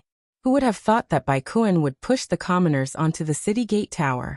If that was the case, they would inevitably hit the commoners if they wanted to fire. If that was the case, just the words of the scholars and the mouths of the celestials would be enough to make it difficult for the commoners to defend themselves. What should we do? The two of them looked at each other at almost the same time. As the highest-ranking officers in this army, the two of them felt the pressure at this moment. It even made them feel a little breathless. Let's ask the 6th young master. Tian, who thought for a while and made a decision. Okay, but you have to report it secretly, Xiaofeng added after hearing that. Why did they have to send the message secretly? It was because they didn't want the 6th young master to be the scapegoat. As a subordinate, as a subject, they had to share the burden of their master. If they sent the message openly, where would they put Yang Qindong? Fight. If that was the case, the crime of indiscriminate killing of civilians would fall on Yang Qindong's head. The history books wouldn't record it well. Retreat without fighting? If that's the case, how are we going to solve the problem in Guangxi? However, if they were to fight without asking for permission, what if the 6th young master had a better idea or had other plans? Wouldn't that be tantamount to ruining the 6th young master's plans? They couldn't bear such a crime. Therefore, they had to send a telegram, but they had to send a secret telegram. This way, they could know Yang Qindong's thoughts and solve this problem. Even if the two of them had to take the blame in the end, as long as the 6th young master knew the whole story, even if he punished them, it wouldn't be too heavy. The 5-star army began to set up their formation outside the city. The secret message was also sent out and sent to the head of the intelligence department, Wang Shan. Then it was quickly placed in front of Yang Qindong, who was still in the palace of the 3 provinces. Yang Qindong was shocked when he saw the telegram. He remembered that during the War of Resistance against Japan, there was a time when the Japanese took the civilians to attack the army of D, which gave the People's Army a headache. He didn't expect that such a scene would happen to him. Come, bring me Baikuan's information. Since it was something that might happen, Yang Qindong was naturally prepared for it. However, he still needed to understand more about the situation before that. After all, his approach could solve the problem once, but it didn't mean that it could be solved every time. Once the other party was on guard, it would be much more difficult to solve such a problem in the future. Wang Shan quickly sent the information about Baikuan to Yang Qindong. Okay, put the information here first. Call back to Tianhu and Xiaofeng. Tell them to wait. Don't act rashly before there are new orders. When the telegram reached Nanning, Tianhu and General Xiaofeng breathed a sigh of relief. Since the sixth young master had given instructions, they only needed to follow it. As for the problem in front of them, they would definitely get a perfect solution. In the eyes of the generals, since this was an order from Yang Qindong, the problem would definitely be solved. This was also the result of many years of trust. Bai Kuan, who was on the top floor of Nanning Prefecture, didn't know about this. He only saw the 5-star army stop at the bottom of the city and didn't dare to attack. He was immediately overjoyed. He thought that he had found a good way to curb the development of the 5-star army. For this reason, he had even specially written a memorial and had it sent to the capital at the fastest speed possible. Before his memorial could reach the capital, a tragedy happened in the capital. In the courtyard that the Southern Ming dynasty had arranged for Bai Kuan's family, in just one night, people and animals were all killed. From the elderly to the children, even the dogs, chickens, and other animals they raised were all killed. No one survived. From the top to the bottom of the dozens of people, no one was able to breathe. The seriousness of the case and the cruelty of the methods. Even if the Southern Ming dynasty wanted to hide it, they couldn't. In just one morning, the news had spread throughout the entire Yingtian Prefecture, Nanjing Prefecture. What was even worse was that the murderer had left words on the wall. The words were written in blood. The first bailiff to enter the courtyard could see it very clearly. It was very eye-catching. Clearly, this was Yang Qindong's method of revenge. Yang Qindong had never been a peaceful person. Especially towards those who were his enemies, he would never be lenient. Otherwise, he wouldn't have gained so much territory and influence in such a short period of time. Bai Kuan wanted to use the common people to threaten him, so he could only use a thunderous method to get rid of his family. Although the process was somewhat cruel, in order to prevent this kind of thing from happening in the future, he could only be forced to do this. The facts also proved that this had indeed intimidated many people with bad intentions. They didn't care about their own life and death, because that was their mission. But for their entire family to be killed, it was obviously something they didn't want to see. It was enough to make them feel afraid. Yang Qindong used facts to tell everyone that on the battlefield, it didn't matter how the two sides fought. That was the fate of a soldier, and it was his duty. But if you wanted to play tricks behind his back, sorry, then you had to have enough courage to bear everything. If you didn't have such a mind and spirit, then it was best to play according to the rules of the game. Regarding these things, Bai Kuan was completely unaware because of the lack of communication. He was still proud of his method of forcing the common people to go upstairs and intimidating the 5-star army. On the evening of the third day, the 5-star army's camp outside the city welcomed Tai Hu and a group of Lengya Special Forces members. Tai Hu and the others were prepared by Yang Qindong to help Tian Hu and Xiaofeng solve the problem. Captain Tai. Tian Hu and Xiaofeng both saluted and greeted. Tai Hu, who had the rank of Major General, also laughed and raised his arm to salute. The two of you have higher ranks than me. I should be the one saluting the two of you. In terms of military rank, both Tian Hu and Xiaofeng were lieutenant generals, and they both had 2 gold stars. But they knew that people like Tai Hu couldn't be judged by military rank. Everyone knew that although the Lengya Special Forces had the least number of people, their combat power was very high. They specialized in completing difficult missions that a large army couldn't. Of course, the most important point was that the Lengya Special Forces members weren't under the jurisdiction of the 5-star army's army. They were under their own rule, and were only under the control of Yang Qindong. Even if the 6th young master wasn't around, they would only listen to the eldest prince, who was also Yang Xie's successor, Yang Bo's orders. Just based on this, they couldn't be compared to him. Both sides were familiar with each other. After all, they had trained together in the early days and had many years of camaraderie. Now that they were gathered together, they couldn't help but warm up. After connecting, Tai Hu told Yang Qindong about some of the things that Yang Qindong had instructed him to do before he came here. Generals, the 6th young master wants you to assist us. There shouldn't be any problems, right? Since it was Yang Qindong's order, Tian Hu and Xiaofeng naturally didn't have any objections. After nodding their heads, they said in unison, "We will obey the 6th young master's order. Captain Tai, please tell us what to do." "Okay, then I'll be overconfident. Taihu laughed, then walked to the sand table, and began to arrange the combat mission. The morning of the fourth day. The weather was beautiful, and the wind was gentle and the sun was bright. The sun hung high in the sky, and there weren't even many white clouds. Bai Kuan slept until dawn. When he woke up in the morning, he looked up at the sky and couldn't help but sigh. Good weather. Then, with the help of his bodyguards, he put on his armor and went up the city gate tower.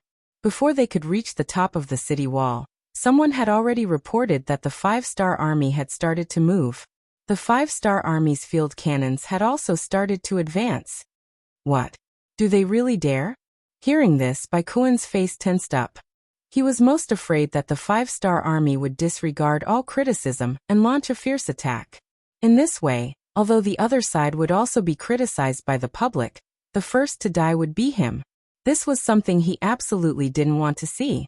He hurriedly went up the city gate tower and saw the cannons continuously moving forward.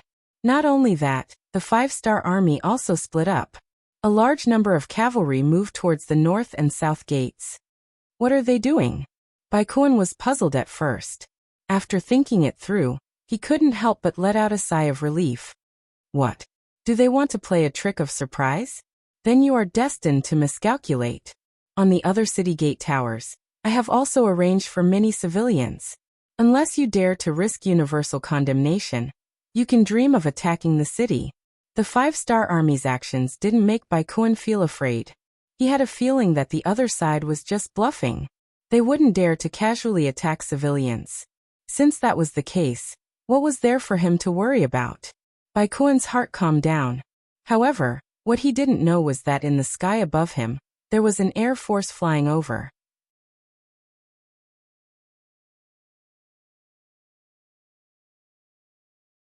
Chapter 16:11. Strictly speaking, this was not a real air force. It was a mobile air force unit made up of powered umbrellas. They were different from the real air force. They didn't need to use hot air balloons to fly. They only needed one person with a single umbrella to fly, and then control the landing to any designated location. This Air Force unit was made up of the Wolf-Fong Special Forces members. The so-called Strong Army mostly referred to the Land Tigers. After the Navy, there was the name of the Sea Dragon. After that, there was the Air Force, and then there was the name of the Sky Eagle. These were the three armies of the future. For a time, the three armies had their own things to do. Unless there was a difficult battle, they would join forces to fight and display more power. But there was an army that had the advantages of the three armies. They could fly, go into the sea, and even fight on land. They were the members of the Wolf-Fong Special Forces. This time, using the powered umbrellas to fight in the air was Yang Chendong's method to break through the situation. When the order was given to Captain Taihu, he gladly accepted it. This kind of training was very mysterious in the eyes of other armies. But for the Wolf-Fong Special Forces, it was a piece of cake.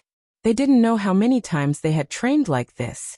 They had already reached the realm of advancing and retreating freely. Today it was time for them to test the results. After all, the training was for battle. Now it was finally time to use it. Hundreds of powered umbrellas rose above Nanning Prefecture, and then glided down towards the city. Every soldier had their own clear goal, and they were already familiar with it last night. Now what they needed to do was to quickly enter the city and kill their way out. They needed to seize the East City Gate, and create an excellent opportunity for the main force of the 5-star army to enter the city. As for whether the 300 members of the Wolf-Fong Special Forces could complete this mission, there was no need to worry. Every one of them was equipped with a Type 95 submachine gun, and was fully loaded with bullets. This was enough to ensure that they would be able to form the greatest combat power, and achieve the military objective. Bai Kuan still didn't know about all this. His eyes were still on the 5-star army. He wanted to see what kind of tricks they were going to play so that he could react accordingly. On top of every city tower, inside every city gate, he had arranged for a large number of civilians to gather here. As long as the 5-star army dared to open fire, they would definitely blow up innocent civilians. This way they would have to take the blame. If they didn't want to take the blame, they couldn't use the cannons to bombard them, and they wouldn't be able to enter the city. As long as he couldn't enter the city, he had nothing to be afraid of. Previously, he had already transferred the entire Guangxi region's army into the Nan clan manor. There were over 30,000 soldiers in the city, which was more than enough to defend the 4 city walls and the city gates. As time passed, the southern Ming imperial court would definitely send reinforcements when they saw that he was stuck here like a nail. At that time, the entire Nanning prefecture would be saved. Bai Kuren even thought that at that time, he might be the true hero of the southern Ming dynasty. In his heart, he was still dreaming about the beautiful future. He didn't know that nearly 300 people of the 5-star army had already passed over his head. Moreover, the power umbrella made a loud noise. This was because the 5-star army cavalry was moving on a large scale, so the sound was covered by the sound of the horses' hooves. This wasn't because Bai Kuren was careless, but because he didn't know what the 5-star army was capable of. In fact, it wasn't just him. Even Tian Hu and Xiaofeng were considered the core members of the 5-star army. However, they didn't know what the power umbrella was and why it was so powerful. It was because of this that Yang Chendong was so mysterious. Because they didn't know what more powerful methods their master had yet to use. It made their hearts filled with awe and respect for the 6th young master even more. Using the cover, the Wolf Fang Special Forces successfully flew to the sky above Nanning Prefecture. Then, they slowed down and began to move towards the East Gate. In comparison, the East Gate was the furthest away from the 5-star army's main force, and the defense was also the most lax. At least until now, they hadn't seen any sign of the 5-star army outside the East Gate. Without any opponents, their vigilance naturally decreased a lot. This also created better conditions and opportunities for the Wolf Fang Special Forces to attack. One after another, the power umbrellas flew over and arrived at the street closest to the East Gate. This was also thanks to Bai Kuren's cooperation. If he didn't bring all the people in the city to the city tower and the gate, the whereabouts of Tian Hu and the others would definitely attract some people's attention. But now there was no one on the street, so they could hide their whereabouts quietly. Then they closed the umbrellas and gathered. They gathered the power umbrellas together and placed them in an empty courtyard. Then they started to check the equipment and personnel. There were a total of 288 people in this trip. Except for one person who stepped on a roof when he landed and suffered a slight ankle injury. The rest of the people stood in front of them unharmed. Tian Hu faced 287 people. His face was a little red and he was very excited. He knew that after this battle, the name of the Wolf Fang Special Forces would be completely known. Leave 18 people behind to guard the equipment. The remaining 270 people will be divided into 9 teams. Each team has 30 people. Search in a fan shape and move towards the East Gate. Remember, unless you encounter the enemy's main force, it's better not to fire if you don't have to. Do you understand? Tian Hu asked loudly.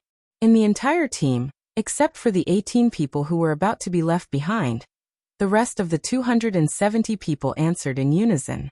If it weren't for the fact that they were in the enemy's heart and couldn't shout loudly, their shouts would have caused the earth to shake. In the following time, they formed the teams. Except for the injured person, 17 people were left behind unwillingly to guard the equipment. The other 9 teams were quickly organized, and then followed their respective team leaders to search in the direction of the target. When the Wolf Fang Special Forces was established, one of the earliest tasks was to carry out the beheading operation. Therefore, their vigilance was extremely high. For example, how to camouflage and move forward in the enemy's rear was their specialty. 9 teams with a total of 270 people moved together. This could be said to be the biggest operation of the Wolf Fang Special Forces in the enemy's rear.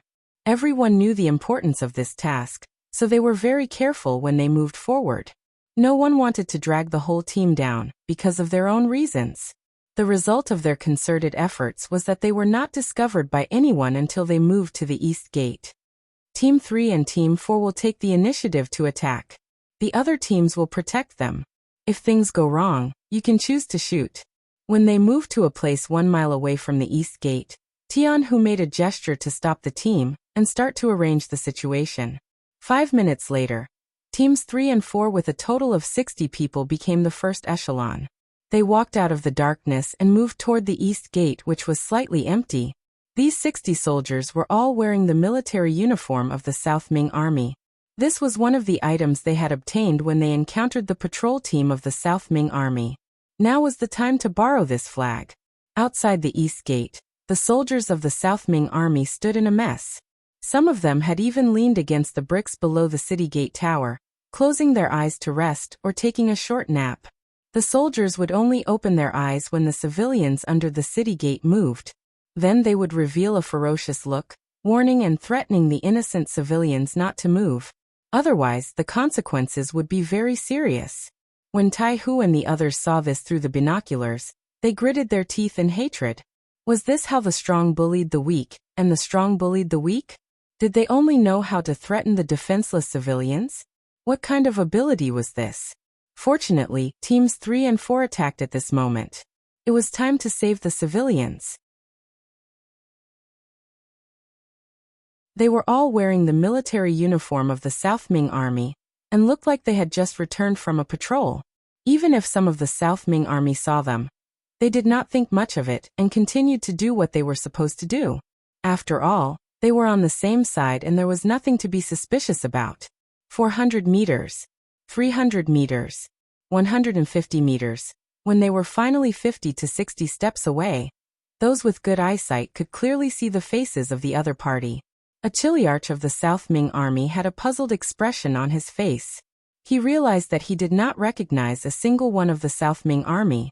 He did not even recognize a single one of them. This unexpected situation attracted the attention of the Chiliarch. He could not help but shout, "Which general are you under? Why do you look so unfamiliar?" This shout also attracted the attention of the other South Ming Army soldiers. Everyone looked at these people with puzzled expressions. The captain of the third team was Shouho. He had already expected this to happen and did not panic. Instead, he laughed and said, "I am General Baikuan's personal guard. This time, I am here to inspect you. I say, your vigilance is not bad. Hee, the city gate is so tightly sealed. You can't be thinking that the 5-star army is so resourceful that they can fly into the city, right?" This explanation immediately attracted a wave of laughter. It was clear that everyone had the same thought. They did not think that the 5-star army could enter the city with such a tight seal. In addition, Shouho said that he was Lord Baikuan's personal guard. Just this identity alone was enough to make everyone look up to him. So it is Lord Personal Guard. Forgive my poor eyesight. Hee, quickly come and rest. The Chiliarch revealed a fawning smile.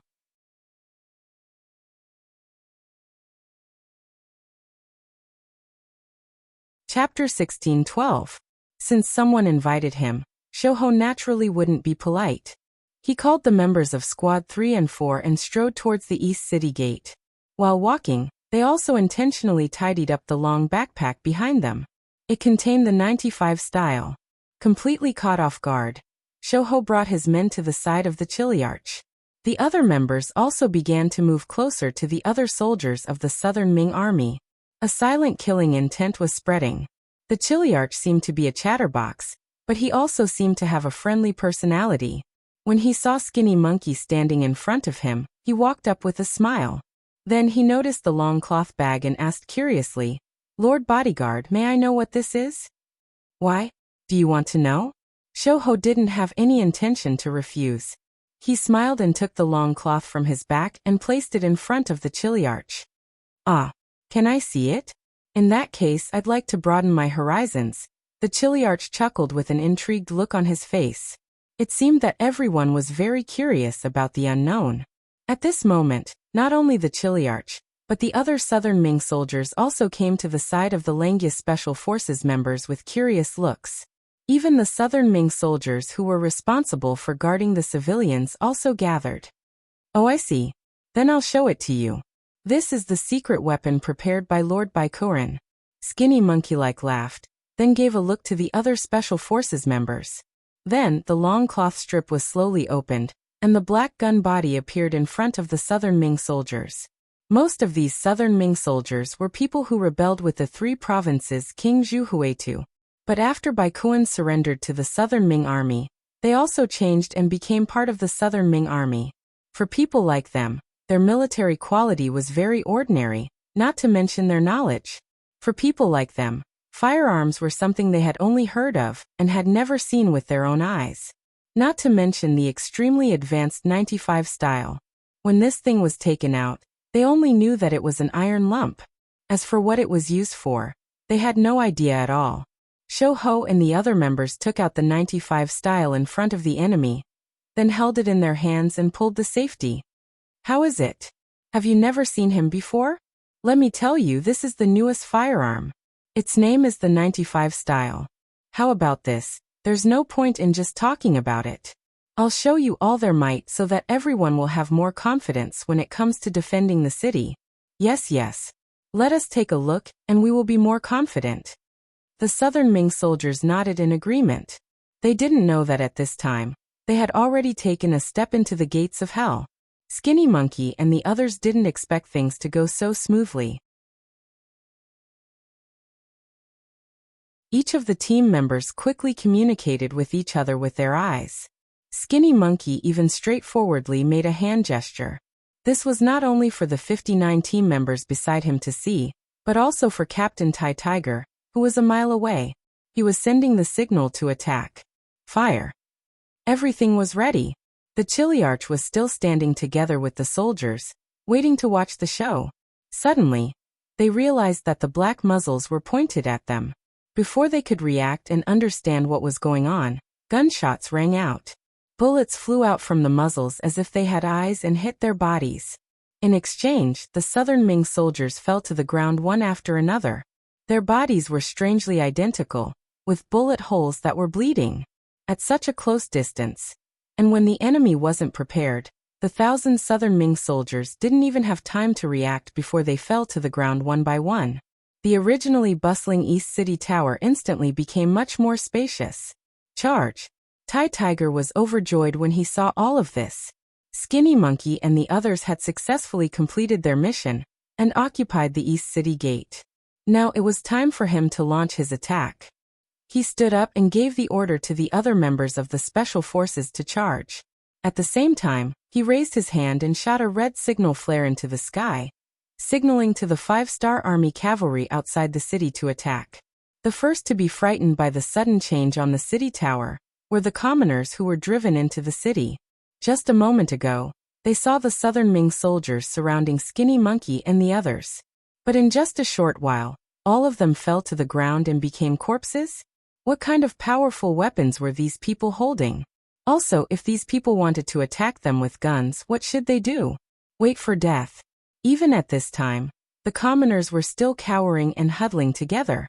No one thought of resisting with their lives. It had to be said that this was also a kind of tragedy. Someone once said that when the Japanese invaded China, 2 Japanese soldiers were enough to watch over 2,000 people and make them not dare to act rashly. That was a scene that people didn't dare to imagine. But this was the most realistic portrayal of what happened to the commoners. This was the behavior of the foolish commoners. The way they were educated made them listen to everything that happened. Without anyone leading them, even if they knew that they would die, they would still accept it.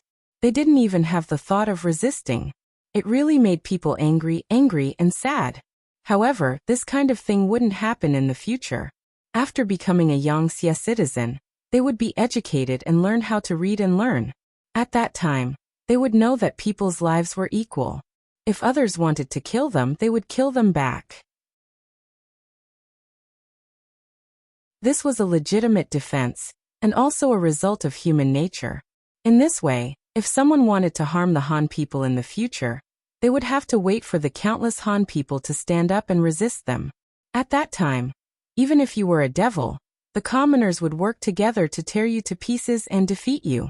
Back in the real world, Tai Hu and the others started to charge. After the Southern Ming soldiers on the city tower noticed that something was wrong, they started to send troops to attack the city gate. Instantly, gunshots rang out and the soldiers of the South Ming dynasty fell into a pool of blood. When Tai Hu and the others started to charge, Skinny Monkey also came in front of the commoners and said loudly to them, "We are the 5-star Army. We are here to save you. In order to survive, please help us open the city gate and welcome the 5-star Army into the city." Don't worry at that time, no one will be able to threaten your lives. As long as your actions are reasonable and legal, you will be the proud Han people in the future. No one will dare to bully you anymore. I can guarantee that. Hearing Skinny Monkey say that he was sent by the 5-star army to save them, there was no need for any guarantees. The commoners all became excited. In the past, there were some rumors about the 5-star army, saying that they were very good to the Han people. If there were people who didn't believe it, when they were defending the city, the 5-star army didn't use cannons to blast open the city gate and injure them. Therefore, at this moment, there was no need for Skinny Monkey to guarantee anything. All of the commoners chose to believe him. What are you waiting for? Open the city gate and let the 5-star army in. Among the commoners, someone finally reacted and shouted. The commoners were like this. Once someone took the lead, they could display unimaginable strength. With everyone working together, the thick city gate was pushed open. At this moment, smoke and dust could be seen rising from the east gate. That was the scene of the 5-star army's cavalry from the north and south of the city. Very good, you have used your actions to save your own lives. You have done very well.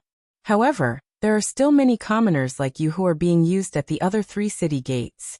If you are willing, you can come with us to save more commoners. As the saying goes, saving a life is better than building a 7-storied pagoda. Your chance to accumulate good karma has come. Of course, if you don't want to go, no one will force you. As long as you stay here, your safety will be guaranteed. Skinny Monkey was still using his words to encourage the commoners. This was because this step was the first step for them to change. Under Skinny Monkey's persuasion, and with the thought that saving people could accumulate good karma, the main reason was that many of the commoners' relatives were still at the other city gates, and they indeed needed their help. Therefore, this suggestion quickly gained the support of most of the commoners. At this moment, more and more commoners responded, and Skinny Monkey's team continued to expand. Good, then everyone get ready. When the main cavalry of the 5-star army enters the city, we will go to the other city gates. At that time, how many commoners we can save will depend on you.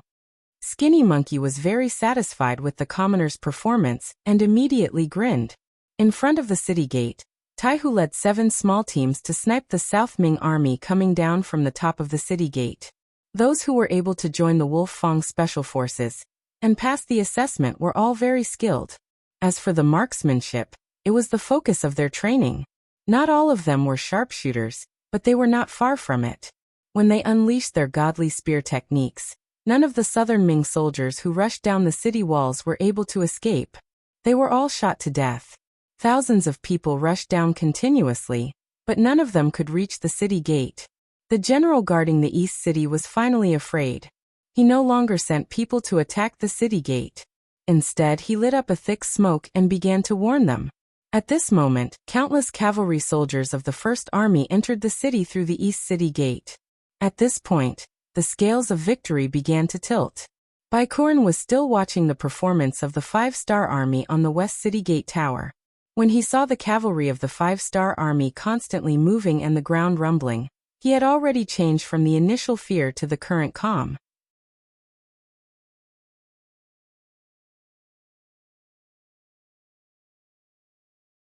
Chapter 16:13. In his opinion, this was simply the 5-star army's bluff. If they really had such strength, they would have charged into the city a long time ago instead of lingering here from morning to noon. It was as if they had nothing to do. Lord, thick smoke, thick smoke. A guard casually looked back out of boredom and saw the thick smoke rising from the east gate. Then he exclaimed out loud, "What thick smoke?" Seeing how unsettled his guard was, Bai Kuan showed a disdainful expression. He was already thinking of kicking this person out of the guard team. After all, if he wanted to follow his own people, he needed to be calm because he was a hero of the southern Ming dynasty. As he spoke, Bai Kuan also turned around and saw the thick smoke rising from the east gate. At this moment, he completely forgot what it meant to be calm. He just stood there with his mouth wide open. He didn't know what to do. Wasn't there no 5-star army outside the east gate? Why is there smoke rising all of a sudden? What is going on? Could it be that someone had mistakenly lit the smoke signal? As soon as this idea came out, it was directly rejected by Baikuan. Even if there was a mistake, it should have been extinguished immediately instead of letting the smoke get bigger and bigger. In this case, there could only be one result. The East Gate was in danger, and it might have been breached by the 5-star army. What's going on? Where did the main force of the 5-star army come from outside the East Gate? How did they attack the city? Why didn't we hear the sound of cannons? As soon as he opened his mouth, he asked a series of questions. But regarding all this, no one knew what was going on, so naturally, no one could answer Baikuran's question. Report. Fortunately, it didn't take long before a scout from the city rushed to Baikuan's feet. What the hell happened? Tell me. Baikuan grabbed the scout's collar and asked with red eyes. Reporting to the general. That scout was also shocked by Baikuan's words. However, he still replied instinctively. The 5-star army suddenly appeared in the city and attacked from the inside. Now that the main force of the 5-star army has entered the city, all the city gates have become dangerous. General, please send reinforcements. When the scout's reply entered Baikuan's ears, he shook his head in disbelief. Impossible. How could there be 5-star army reinforcements in the city? Didn't we check it before? Where did they come from? Baikuan found it hard to believe the truth in front of him.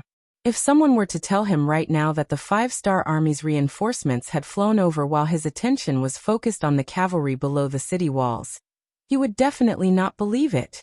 But now, regardless of whether he believed it or not, things had already happened. What he needed to do now was to send reinforcements. But the problem was, if he were to face the 5-star army head-on, would his 30,000 South Ming soldiers really be a match? If he was an opponent, why would he threaten the commoners to become human shields? Although he knew that the possibility of them being a match wasn't high. But at this moment, he had no other choice. Baikuan waved his hand and said with the attitude of a general who wouldn't return, "Leave a portion of you to guard the west side of the city. The rest of you, follow me down the city walls. We will work together to chase the 5-star army out of the city." Chasing them out was a lie. The real thing was to find a chance to escape. Because when Baikuan said this, he didn't have the confidence to do it. The soldiers below didn't know the truth. They only saw that even the general was going to get on the horse, and they were all encouraged. Thinking that the city was still their territory, they all shouted and followed Baikuan down the city walls. The 5-star army's cavalry entered the city. Leading them was a division commander, Taimur. He had quite a bit of experience, and most importantly, his horse riding skills weren't bad. After entering the city, he led the cavalry and started to rampage.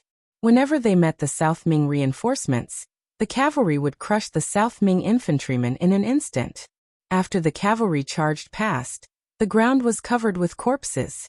The soldiers he brought were all veterans and elites. Furthermore, they were cavalry and had a natural ability to crush infantrymen. There really wasn't anyone who was a match for him. Wherever the cavalry went, the South Ming soldiers would either run away or kneel on the ground in surrender.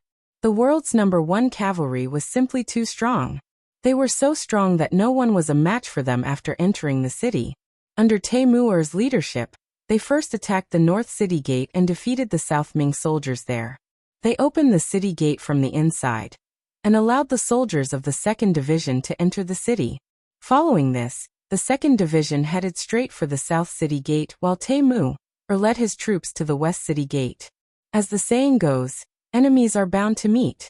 Before they charged far, they saw a group of South Ming soldiers coming from the West City Gate. The general leading them was General Baikuan, who had just been appointed as Guangxi's left envoy. From afar, Baikuan also saw Taimur. However, he didn't recognize him. Seeing that he was wearing a general's armor, he only thought that he was an ordinary general. Baikuan, who wanted to take advantage of the chaos to kill his way out, naturally wouldn't avoid anyone. He needed to kill his way out. TSK, come and die. Facing the 5-star army that didn't have any firearms, Baikuan was still confident. After all, he was personally appointed as the Guangxi Great General by Zhu Huitu. You are Baikuan? On the other hand, Taimur recognized the general immediately. This was also because before the battle, someone had drawn a portrait of Baikuan. It was precisely because he had seen it that he recognized Baikuan. He was a little surprised. He was surprised that Baikuan recognized him. However, at this moment he definitely wouldn't back down because of this reason. On the contrary, he waved his spear and charged forward. Who cared how this person recognized him? He would kill him first. Haha, good timing. Taemu wasn't disappointed that Baikuan didn't respond. He only needed to know that Baikuan's identity was very important. Holding his scimitar, Taemu began to speed up. It was precisely because he knew Baikuan's identity that Taemu didn't dare to be careless. Before he attacked, he had already made sufficient preparations. His other scimitar was ready to be unsheathed at any time. On the other hand, Baikuan's fighting strength was weaker than Taemu's to begin with. In addition, he had underestimated his opponent. He didn't think that his luck would be so bad that he would randomly encounter a famous general in the 5-star army. Therefore, when he attacked, he held back 30% of his strength, so that he could charge forward later. After all, he didn't know how difficult the road ahead would be. If he used up all his strength right away, what would he do in the future? Just like that, one held back 30% of his strength while the other used all his strength. Originally, the strength of both sides wasn't equal. The strong were stronger and the weak were weaker. After just one exchange of blows, Baikuan knew that he had made a big mistake. The spear and scimitar collided. In that instant, a huge force was transmitted through his arm. It also caused Baikuan's entire body to tremble. His right hand that was holding the weapon almost lost its strength and threw it away. When an expert showed his hand, it was obvious whether he was skilled or not. After knowing Taemu's strength, Baikuan decided to use all his strength to deal with him. At the same time, he secretly cursed his bad luck. How could he meet such a fierce general so casually? However, it was obviously a little too late for Baikuan to get serious. Taemu, who had gained the upper hand in one move, laughed heartily and waved his left hand. The scimitar quickly drew a gust of wind and slashed across Baikuan's armor. With one slash, the armor was split into two. At the same time, blood and flesh were drawn out. It was just one slash. If it wasn't for the armor protecting his body, Baikuan's body would have been split into two. Ayaya. Baikuan involuntarily cried out when he felt the intense pain in his chest. He then turned around and tried to leave. Beside him, a few of his personal guards rushed over on their horses in an attempt to save their master. The bodyguards weren't slow. However, compared to the soldiers of the world's #1 cavalry army, they were much slower. These soldiers seemed to have expected something would happen. Without waiting for the bodyguards to rush over, they rushed out and blocked the path of the bodyguards. Taking this opportunity, Taemu chased after Baikuan. Just as Baikuan turned his horse around, a slash of his scimitar came towards him. Baikuan didn't expect that he would be hit again. His arm was hit once more, and he fell from his horse as a result. Save the general.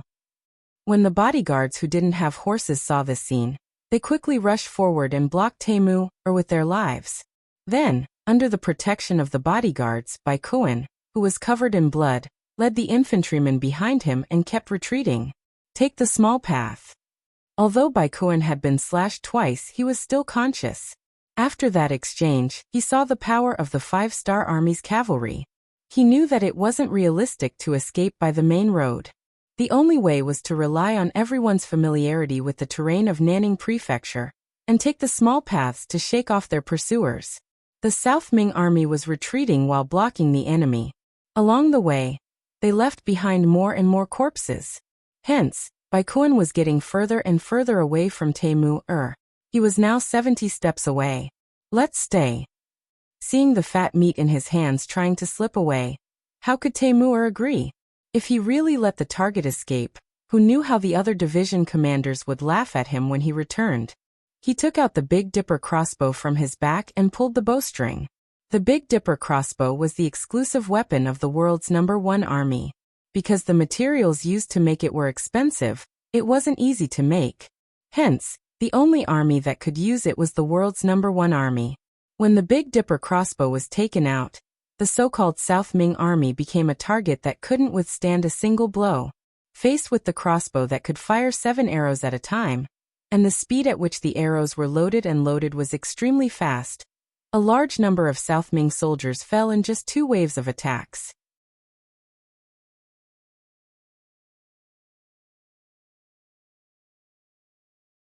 Chapter 16:14. Some of them had already become corpses, while others had knelt down and surrendered out of fear. This caused Temu, to have no obstacles in his way. With a loud laugh, Commander Temu, leapt out on his horse and headed straight for the injured Baikuan. The 5-star army's cavalry entered the city, which meant that Nanning Prefecture had fallen. When the 4 city gates opened from the inside, countless commoners erupted with their strength, knocking down the 20,000 southern Ming soldiers. The strength of the commoners could not be underestimated. It was fine if they didn't erupt, but once they did, the shocking strength they released would leave people speechless. Thus Nanning Prefecture fell. The pitiful Baikuan was first captured alive by Temu, due to his injuries. After a simple bandage, he was tied to a pillar in front of the city square. Countless commoners swarmed over. The timid ones were allowed to throw rotten eggs or green vegetables at Baikuan's body. The more daring ones directly spat at him. There were even some who urinated on him on the streets. As for the more daring ones, they used sharp daggers to slice off Baikuan's flesh under the supervision of the 5-star army soldiers. This was a punishment worse than death by 1,000 cuts. All of this was because Baikuan wanted to force the commoners into a state of certain death. Now retribution had arrived. If he had known that this would happen, he would not have chosen to use the commoners as a human shield even if he was beaten to death. Afterwards, when Baikuan's matter was intentionally spread to the various prefectures of southern Ming, all of the generals fell silent. They originally thought that the 5-star army's slogan of loving the commoners was a weakness that could be used against him. If they did it well, they might be able to turn defeat into victory. But now Baikuan had done this. Not only had he died without a burial place, but even his family had not received any benefits. All of them had died. With this living example in front of them, they could not help but learn from it. They did not want to become the second Baikuan. As for how the 5-star army appeared in the city, this matter became a mystery, and many people had a question mark in their hearts. Nanning House was taken down. As the capital of Guangxi, this had a huge meaning, and alerted the South Ming troops in the other provinces. Right now, no one doubted whether the 5-star army would be able to conquer Guangxi. What they were thinking about was whether the 5-star army would continue to expand after conquering Guangxi. This was something that everyone was concerned about. Time passed day by day. After Baikuan was killed and Nanning Prefecture was broken through, the other prefectures in Guangxi all surrendered, to the extent that the world's 1st Cavalry Army, Cold Front's 2nd Division, and Russia's 1st Division had no choice but to fight on different fronts. However, even if they split up their forces, their progress was still very fast. Without encountering any tough battles, the 5-star army's vanguard would often open their doors and surrender. Just like this, in less than a month, the entire Guangxi region was under the influence of the 5-star army. Yang Chendong had also achieved his goal when he first came to Yunnan House, which was to completely control Yunnan, Guizhou, and Guangxi. In the 6th month of 1467 AD, when everyone's attention was on whether the 5-star army would continue to expand, Commander Xiaofeng's 2nd Division suddenly went south from Guangxi's Lianzhou Prefecture. With the firearms in their hands, in a short 10 days, they took down Guangxi's Gaozhou Prefecture and Laizhou Prefecture. This action shocked Guangdong's chief minister Yang Xian, who had been paying attention to the 5-star army. Previously, his staff had made many hypotheses, but they did not think that the 5-star army would make a move on Guangdong. This sudden action made Yang Xian feel somewhat at a loss. Afterwards, he anxiously called for a meeting of Guangdong's rank 4 civil and military officials to discuss a solution. In the meeting, everyone was arguing incessantly. Some people felt that the 5-star army was not to be trifled with. If they rashly attacked, not only would they have no chance of winning, it would also easily drag the entire Guangdong region into the flames of war. In the end, they would follow in Guangxi's footsteps. If that happened, everyone would be sinners. There were also people who felt that it was fine to attack, but they had to obtain the emperor's orders. Otherwise, they would be acting without a valid reason. If the five-star army only wanted to take over these two prefectures and did not intend to start a war on Guangdong, then if they took the initiative to attack, wouldn't they be forcing the five-star army to make a decision? After all, there was news from the front lines that the five-star army wanted to take over Liezhou Prefecture because it was close to the sea. It was convenient for the five-star army to transport supplies to the three provinces. This was a bit forced. Taking over other people's land to transport supplies was a bit too much. However, in the end, who asked the five-star army to be so strong? This method was not reasonable, but it was somewhat reasonable. There were also people who wanted to directly attack back. The people who made this suggestion were mostly generals with lower statuses. They felt that the five-star army taking over Gaozhou and Liezhou was already a provocation to the entire southern Ming Empire. If they did not attack back, where would their face be? Facing all kinds of thoughts, there was still no final decision even when the sky turned dark. Yang Xian could only announce the end of the meeting and return to his own residence's backyard. It must be said that this was a place that he often appeared in recently. The reason why he often came here was because there was an extremely important person living in the courtyard. Usually, when Yang Ding wanted to enter, he had to report his arrival. But this time he didn't care so much. He directly broke in with a few servants and saw Minister Xie Chongshu, who was writing memorials in the room. Xie Chong, Minister of Rights of the Southern Ming Empire. A month ago, he was ordered by Emperor Zhu Qizhen to Guangxi to prepare to negotiate with Bugnam of Gozhouzian. But no one knew that Xie Chongshu was very afraid of death in his bones. There were no more records of this person in history. Only some unofficial records recorded that he was once a grand scholar, but his ranking was not very high. The reason why he was able to become the Minister of Rights was because there was no one in the Southern Ming Empire. In addition, he was willing to give money to those eunuchs. Because he was afraid of death, Xie Chong walked slowly the entire way. As a result, he only arrived at the capital of Guangdong Province 10 days ago. When he arrived, there was already news that the five-star army had taken over the entirety of Guangxi. Xie Chong was unable to accept this result. Didn't he receive a report from the imperial court a while ago that Baikuan had built a human wall in Nanning and blocked the advance of the five-star army? However, how long had it been? How could the entire territory be taken over by the five-star army? Since Guangxi was gone, Xie Chong's mission was also gone. He quietly entered Sir Yang Fu's residence without alerting anyone. From his point of view, it was very likely that the imperial court would send a new decree. At that time, he could return to the capital and leave this dangerous place. However, who would have thought that the five-star army would take an inch and want a mile? Not only did they take over Guangxi, they even sent troops to occupy Gaozhou and Liezhou. This was not something that the Southern Ming Empire could tolerate. Thus, he wrote another letter to the imperial court and waited for the new decree. Others did not know that Xie Chong had come to Guangdong, but as the host, Yang Xian, was very clear. Xie Chong lived in the backyard of his residence.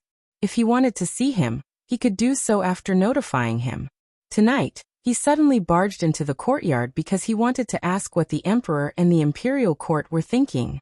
Facing the aggressive five-star army, whether they wanted to fight or make peace, they had to give an explanation. "You're here. Have a seat." Xie Chong did not care about Yang Xian barging in at night. This was someone else's residence. If they wanted to come in, they could come in. Why would they need his permission? Not to mention, he also had some things to say to Yang Xian. "Lord Minister, the situation outside is very chaotic. It is very difficult for me." After sitting down, Yang Xian began to complain. I know. Lord Yang, don't worry. I have already sent an urgent letter to the imperial court. I believe that there will be a reply soon. Don't worry. Xie Chong was already panicking. However, in order to stabilize the morale of the soldiers and the people, he pretended to be comforting. Hearing that the letter had been sent, Yang Xian's expression became much better. Presumably, The imperial court would not blame him for losing Gaozhou and Leizhou after knowing that the five-star army had sent out such a powerful force. If that was the case, it would be much easier to deal with this matter. At this moment, he was also grateful that Minister Xiechong was here.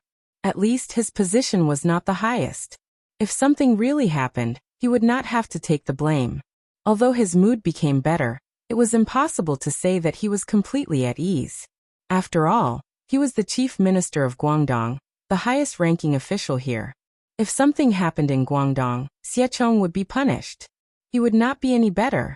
Since there were no outsiders here, Yang Xian could ask some probing questions. Minister Xie, you see that the five-star army doesn't care about anything. Shouldn't we also do some defensive work? For example, the teaming guard is not far from Gaozhou. Can we order them to prepare for battle in advance? Yes, Xiechong said after thinking for a moment. Before receiving a new decree from the imperial court, no one knew what the emperor's decision would be. If the emperor decided to fight and he did not make any preparations, wouldn't he be delaying the important matter? He could not bear this responsibility. However, preparations were still preparations.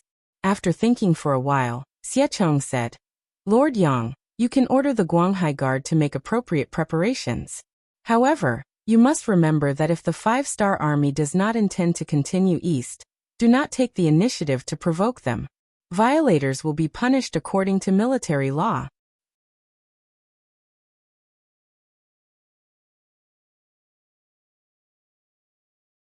Chapter 16:15. Understood. This was also what Yang Xian wanted to say. He did not want the five-star army to attack because of his wrong decision.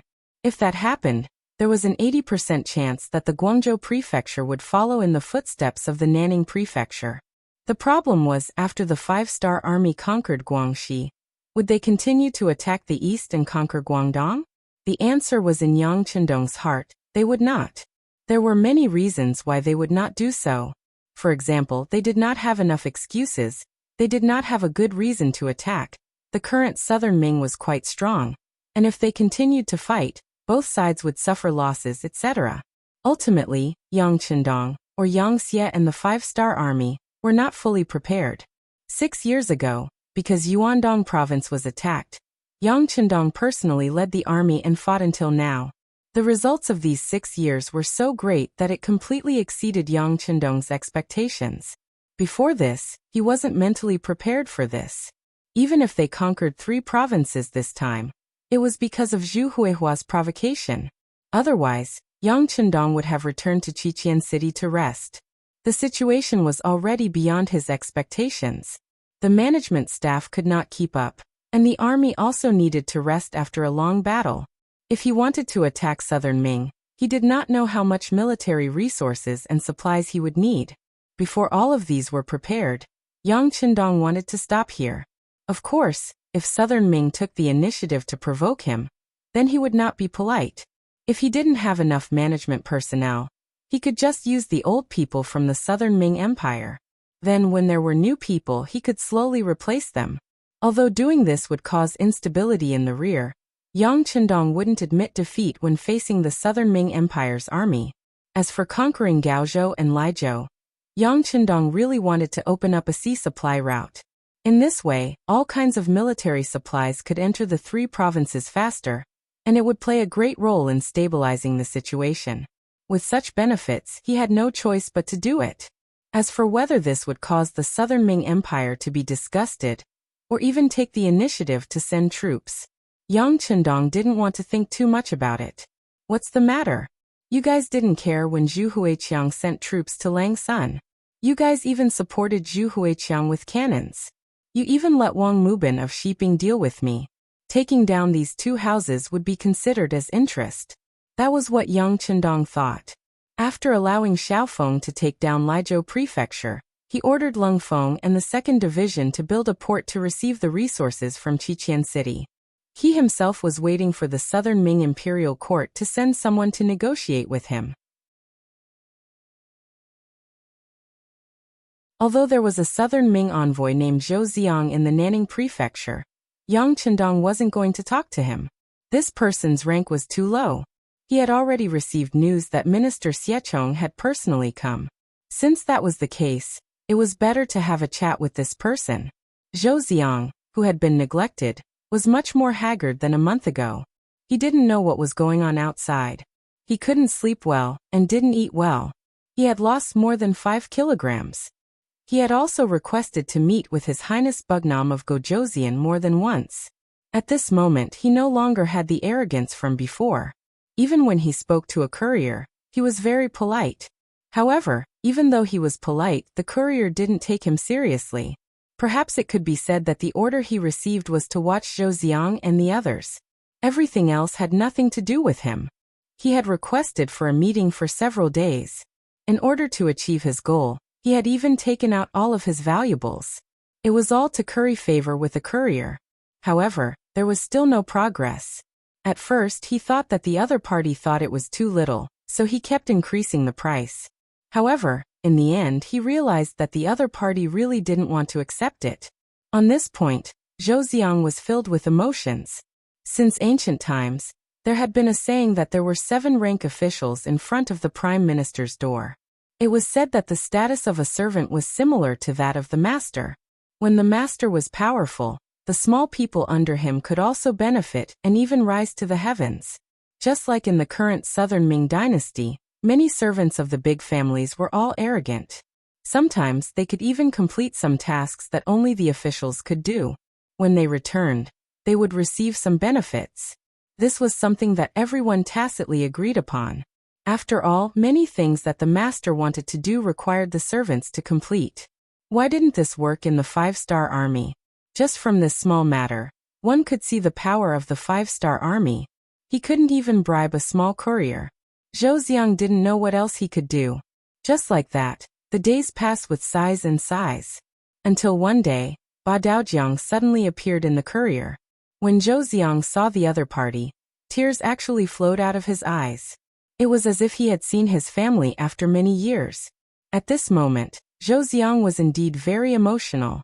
He had finally met someone who kept his word.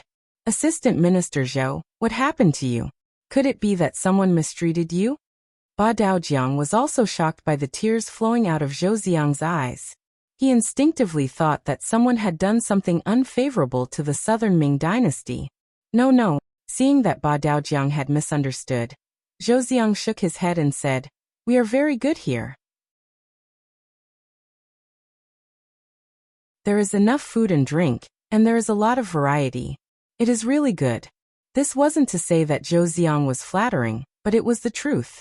When it came to food, Yang Shi would never be thrifty or diligent when it came to it. Using a sentence that Yang Qindong once said, if one wanted to change every day, they wouldn't even be satisfied with food. If they couldn't change, then what change was there to change? Oh. Ba Daojiang nodded his head in satisfaction after hearing this.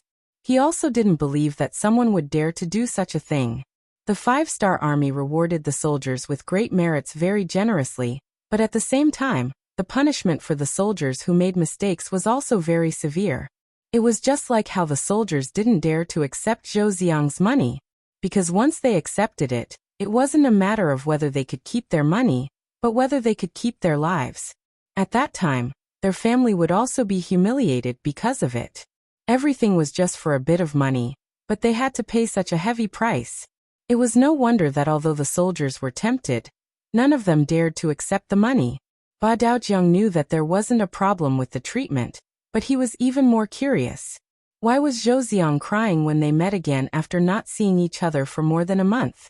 Speaking of which, they didn't have much of a relationship before, and this was only the second time they met. Moreover, the experience of meeting for the first time wasn't something that could make one happy, right? How could Ba Daojiang understand Zhou Xiang's emotions? After all, if he hadn't been imprisoned for more than a month, he wouldn't be able to understand that feeling.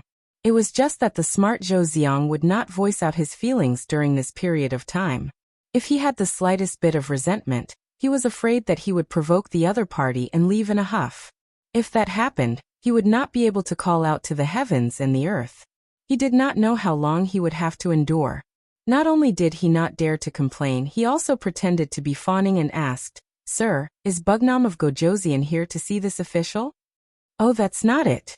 Ba Daojiang became more serious when they talked about serious matters.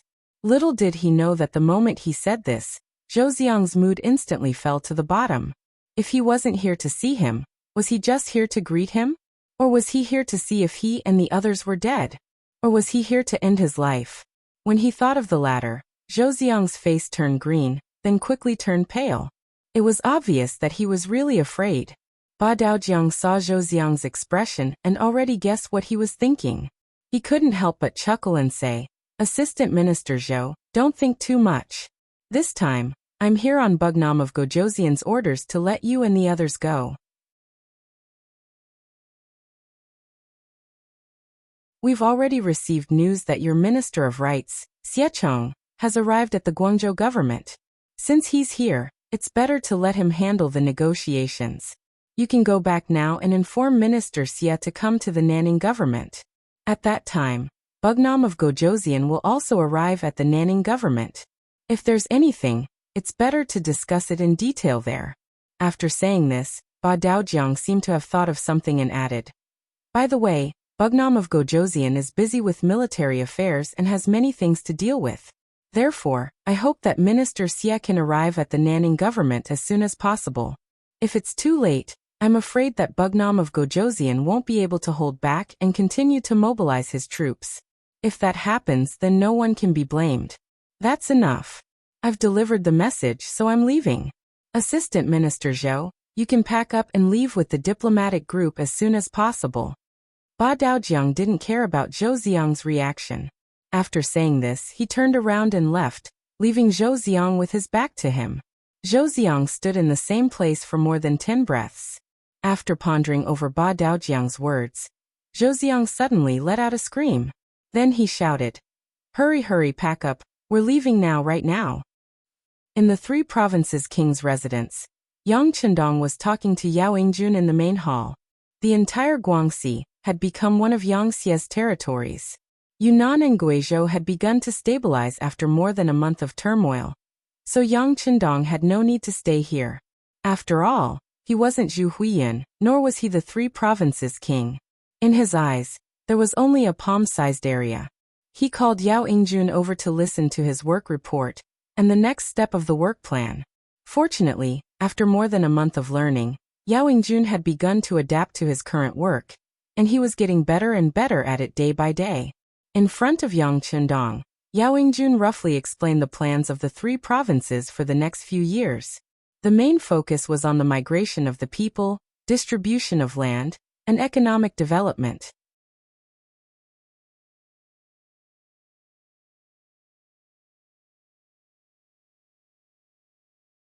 Chapter 16:16.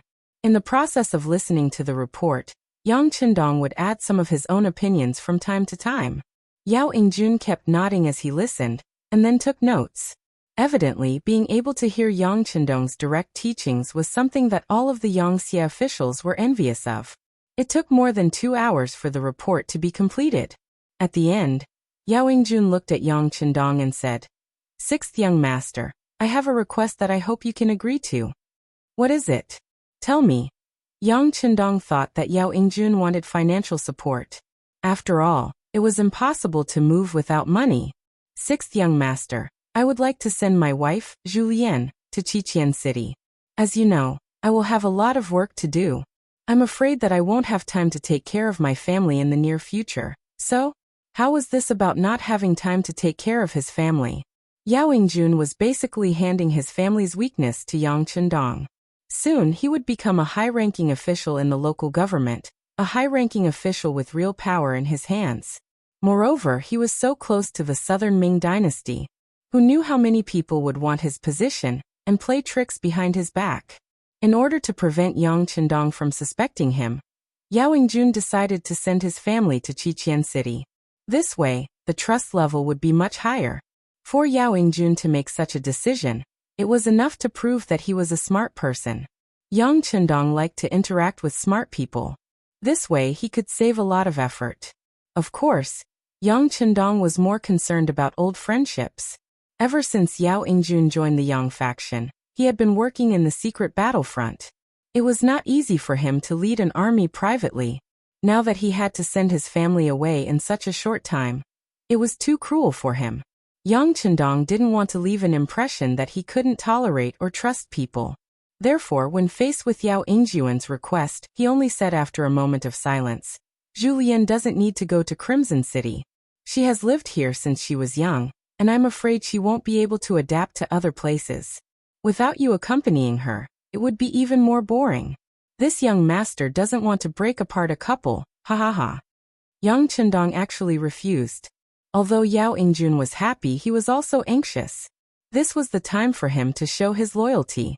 He could not give up just because of Yang Chendong's rejection. Wouldn't that give others the impression that he was acting? More importantly, he would feel uneasy if he didn't reveal anything that could be used against him. At that time, he was afraid that there would only be other methods to monitor him. That would also be very uncomfortable. As such, Yao Yingjun decided to try again, saying, "Sixth young master, this subject has already discussed this with my wife, and she has agreed. Alright, this young master can understand how you feel. However, Julien and you truly love each other, so it's best that you don't separate. Besides, you're tired from work and need someone to take care of you. How about this? Don't you have 2 children? Send them to Crimson City to study with this young master's princes and princesses. They'll have feelings for each other from a young age, and in the future, they'll be able to help them achieve greater things. Perhaps they'll be even more impressive than you, their father, haha." He had thought that Yang Chendong had rejected him because he had better methods to monitor him. However, after hearing this, Yao Yingjuan's tears immediately flowed out. Even though sending his 2 children to Crimson City was also a form of hostages. However, it was undeniable that this result was much better than sending Julien over. At least, as Yang Chendong had said, letting the children interact with each other would be very beneficial for the children's development in the future. Yang Chendong had already conquered a lot of land, and there was no need to say anything more. His children would inherit a lot of the family business, and now that they had a good relationship with the future successors, many Yangxia generals hoped for this. Now that it had fallen on his head, it would be a lie if he wasn't emotional. Yang Chendong didn't like to see people cry, especially men crying in front of him, so he quickly waved his hand and said, "Alright, wipe your tears. If you want to thank the young master, you have to do the work at hand well. If there's anything you can't solve, you can send a telegram at any time. If there's anything disobedient, you can execute it and report it. The young master will support you." This was equivalent to receiving an imperial edict. Yao Yingjun once again prostrated himself on the ground and shouted, "Long live the king." However, everyone knew that it wouldn't take long for this to become 10,000 years. At this time, Yangxia was so big that it had far surpassed the Great Ming. If Yang Chendong didn't become an emperor, the people below would probably be unhappy. Yao Yingjun left with a grateful expression, and it was time for Yang Chendong to leave Yunnan.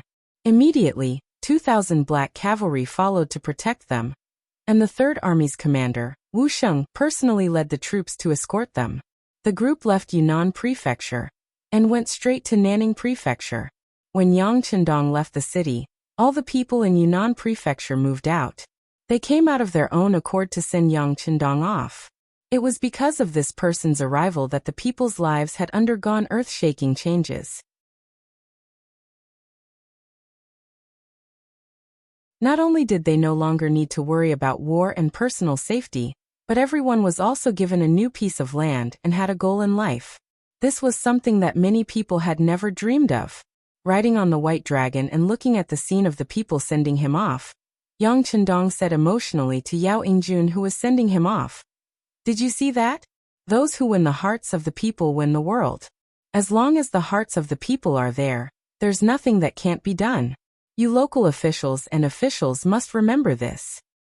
"Yes, this subject will remember," Yao Yingjun replied as if he had been taught something. Nanning Prefecture. Commander Tian, who was riding a horse outside the city. There were several teachers with him. They all knew that the 6th young master would visit Nanning Prefecture today. For this, not only did they clean up the city again, they also sent many cavalry to protect him. Today, The importance of Yang Qindong's safety was far greater than that of the emperor of southern Baiming. There were many Nanning people in the welcoming team. They stood on both sides of the road either out of curiosity or out of gratitude. Without the Wolf Fang special forces sent by Yang Qindong, all the people would have been killed by the cannons. Just based on this point, it was worth everyone coming out of the city to welcome Bugnam of Gojoseon. There was another group of people in the crowd. There were many of them, about 1,000 people. They were wearing the Southern Ming official uniform that was somewhat out of place. They were the Southern Ming officials led by the Southern Ming Minister of Rights, Xiechong. After Zhou Ziang was allowed to leave Yunnan Prefecture, he rushed all the way to Guangzhou Prefecture and met the Minister of Rights, Xiechong. After repeating the words of Ba Dao River, Xiechong could no longer remain calm. He left Guangzhou Prefecture overnight and went straight to Nanning Prefecture. Xiechong couldn't guess whether Yang Qindong would continue to send troops or not. However, he definitely couldn't allow the 5-star army to send troops because of him. If he really did that, he was afraid that the emperor would be furious. He only had one head, and it wouldn't be enough to chop it off. After rushing for a while, he finally reached Nanning Prefecture before Yang Qindong. Xiechong was smart enough not to enter the city. In order to express his attitude, he decided to wait here for Yang Qindong to enter the city first. Although it was said that Yang Qindong already had the intention of lowering his head, but thinking about it, Yang Qindong was Wu Nanwang, who was recognized by the 2 emperors of the Great Ming Dynasty. It was not a big deal for a subject to be respectful to a king. Tian Hu and the others could understand why Xiechong would appear here.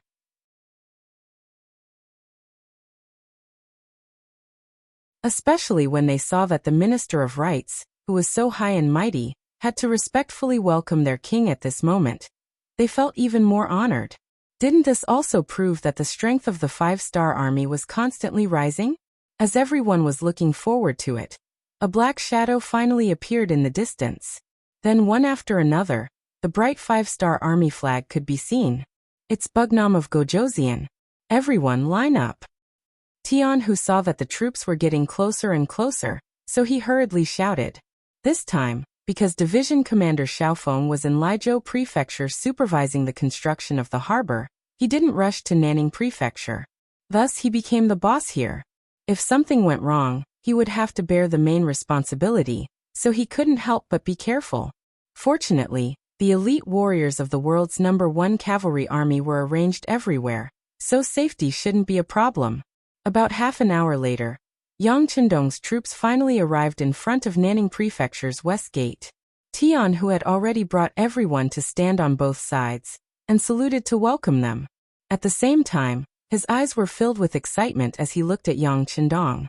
Although they hadn't been apart for long, without Yang Qindong's command, the world's #1 cavalry army seemed to have lost its soul, and felt all kinds of uneasy.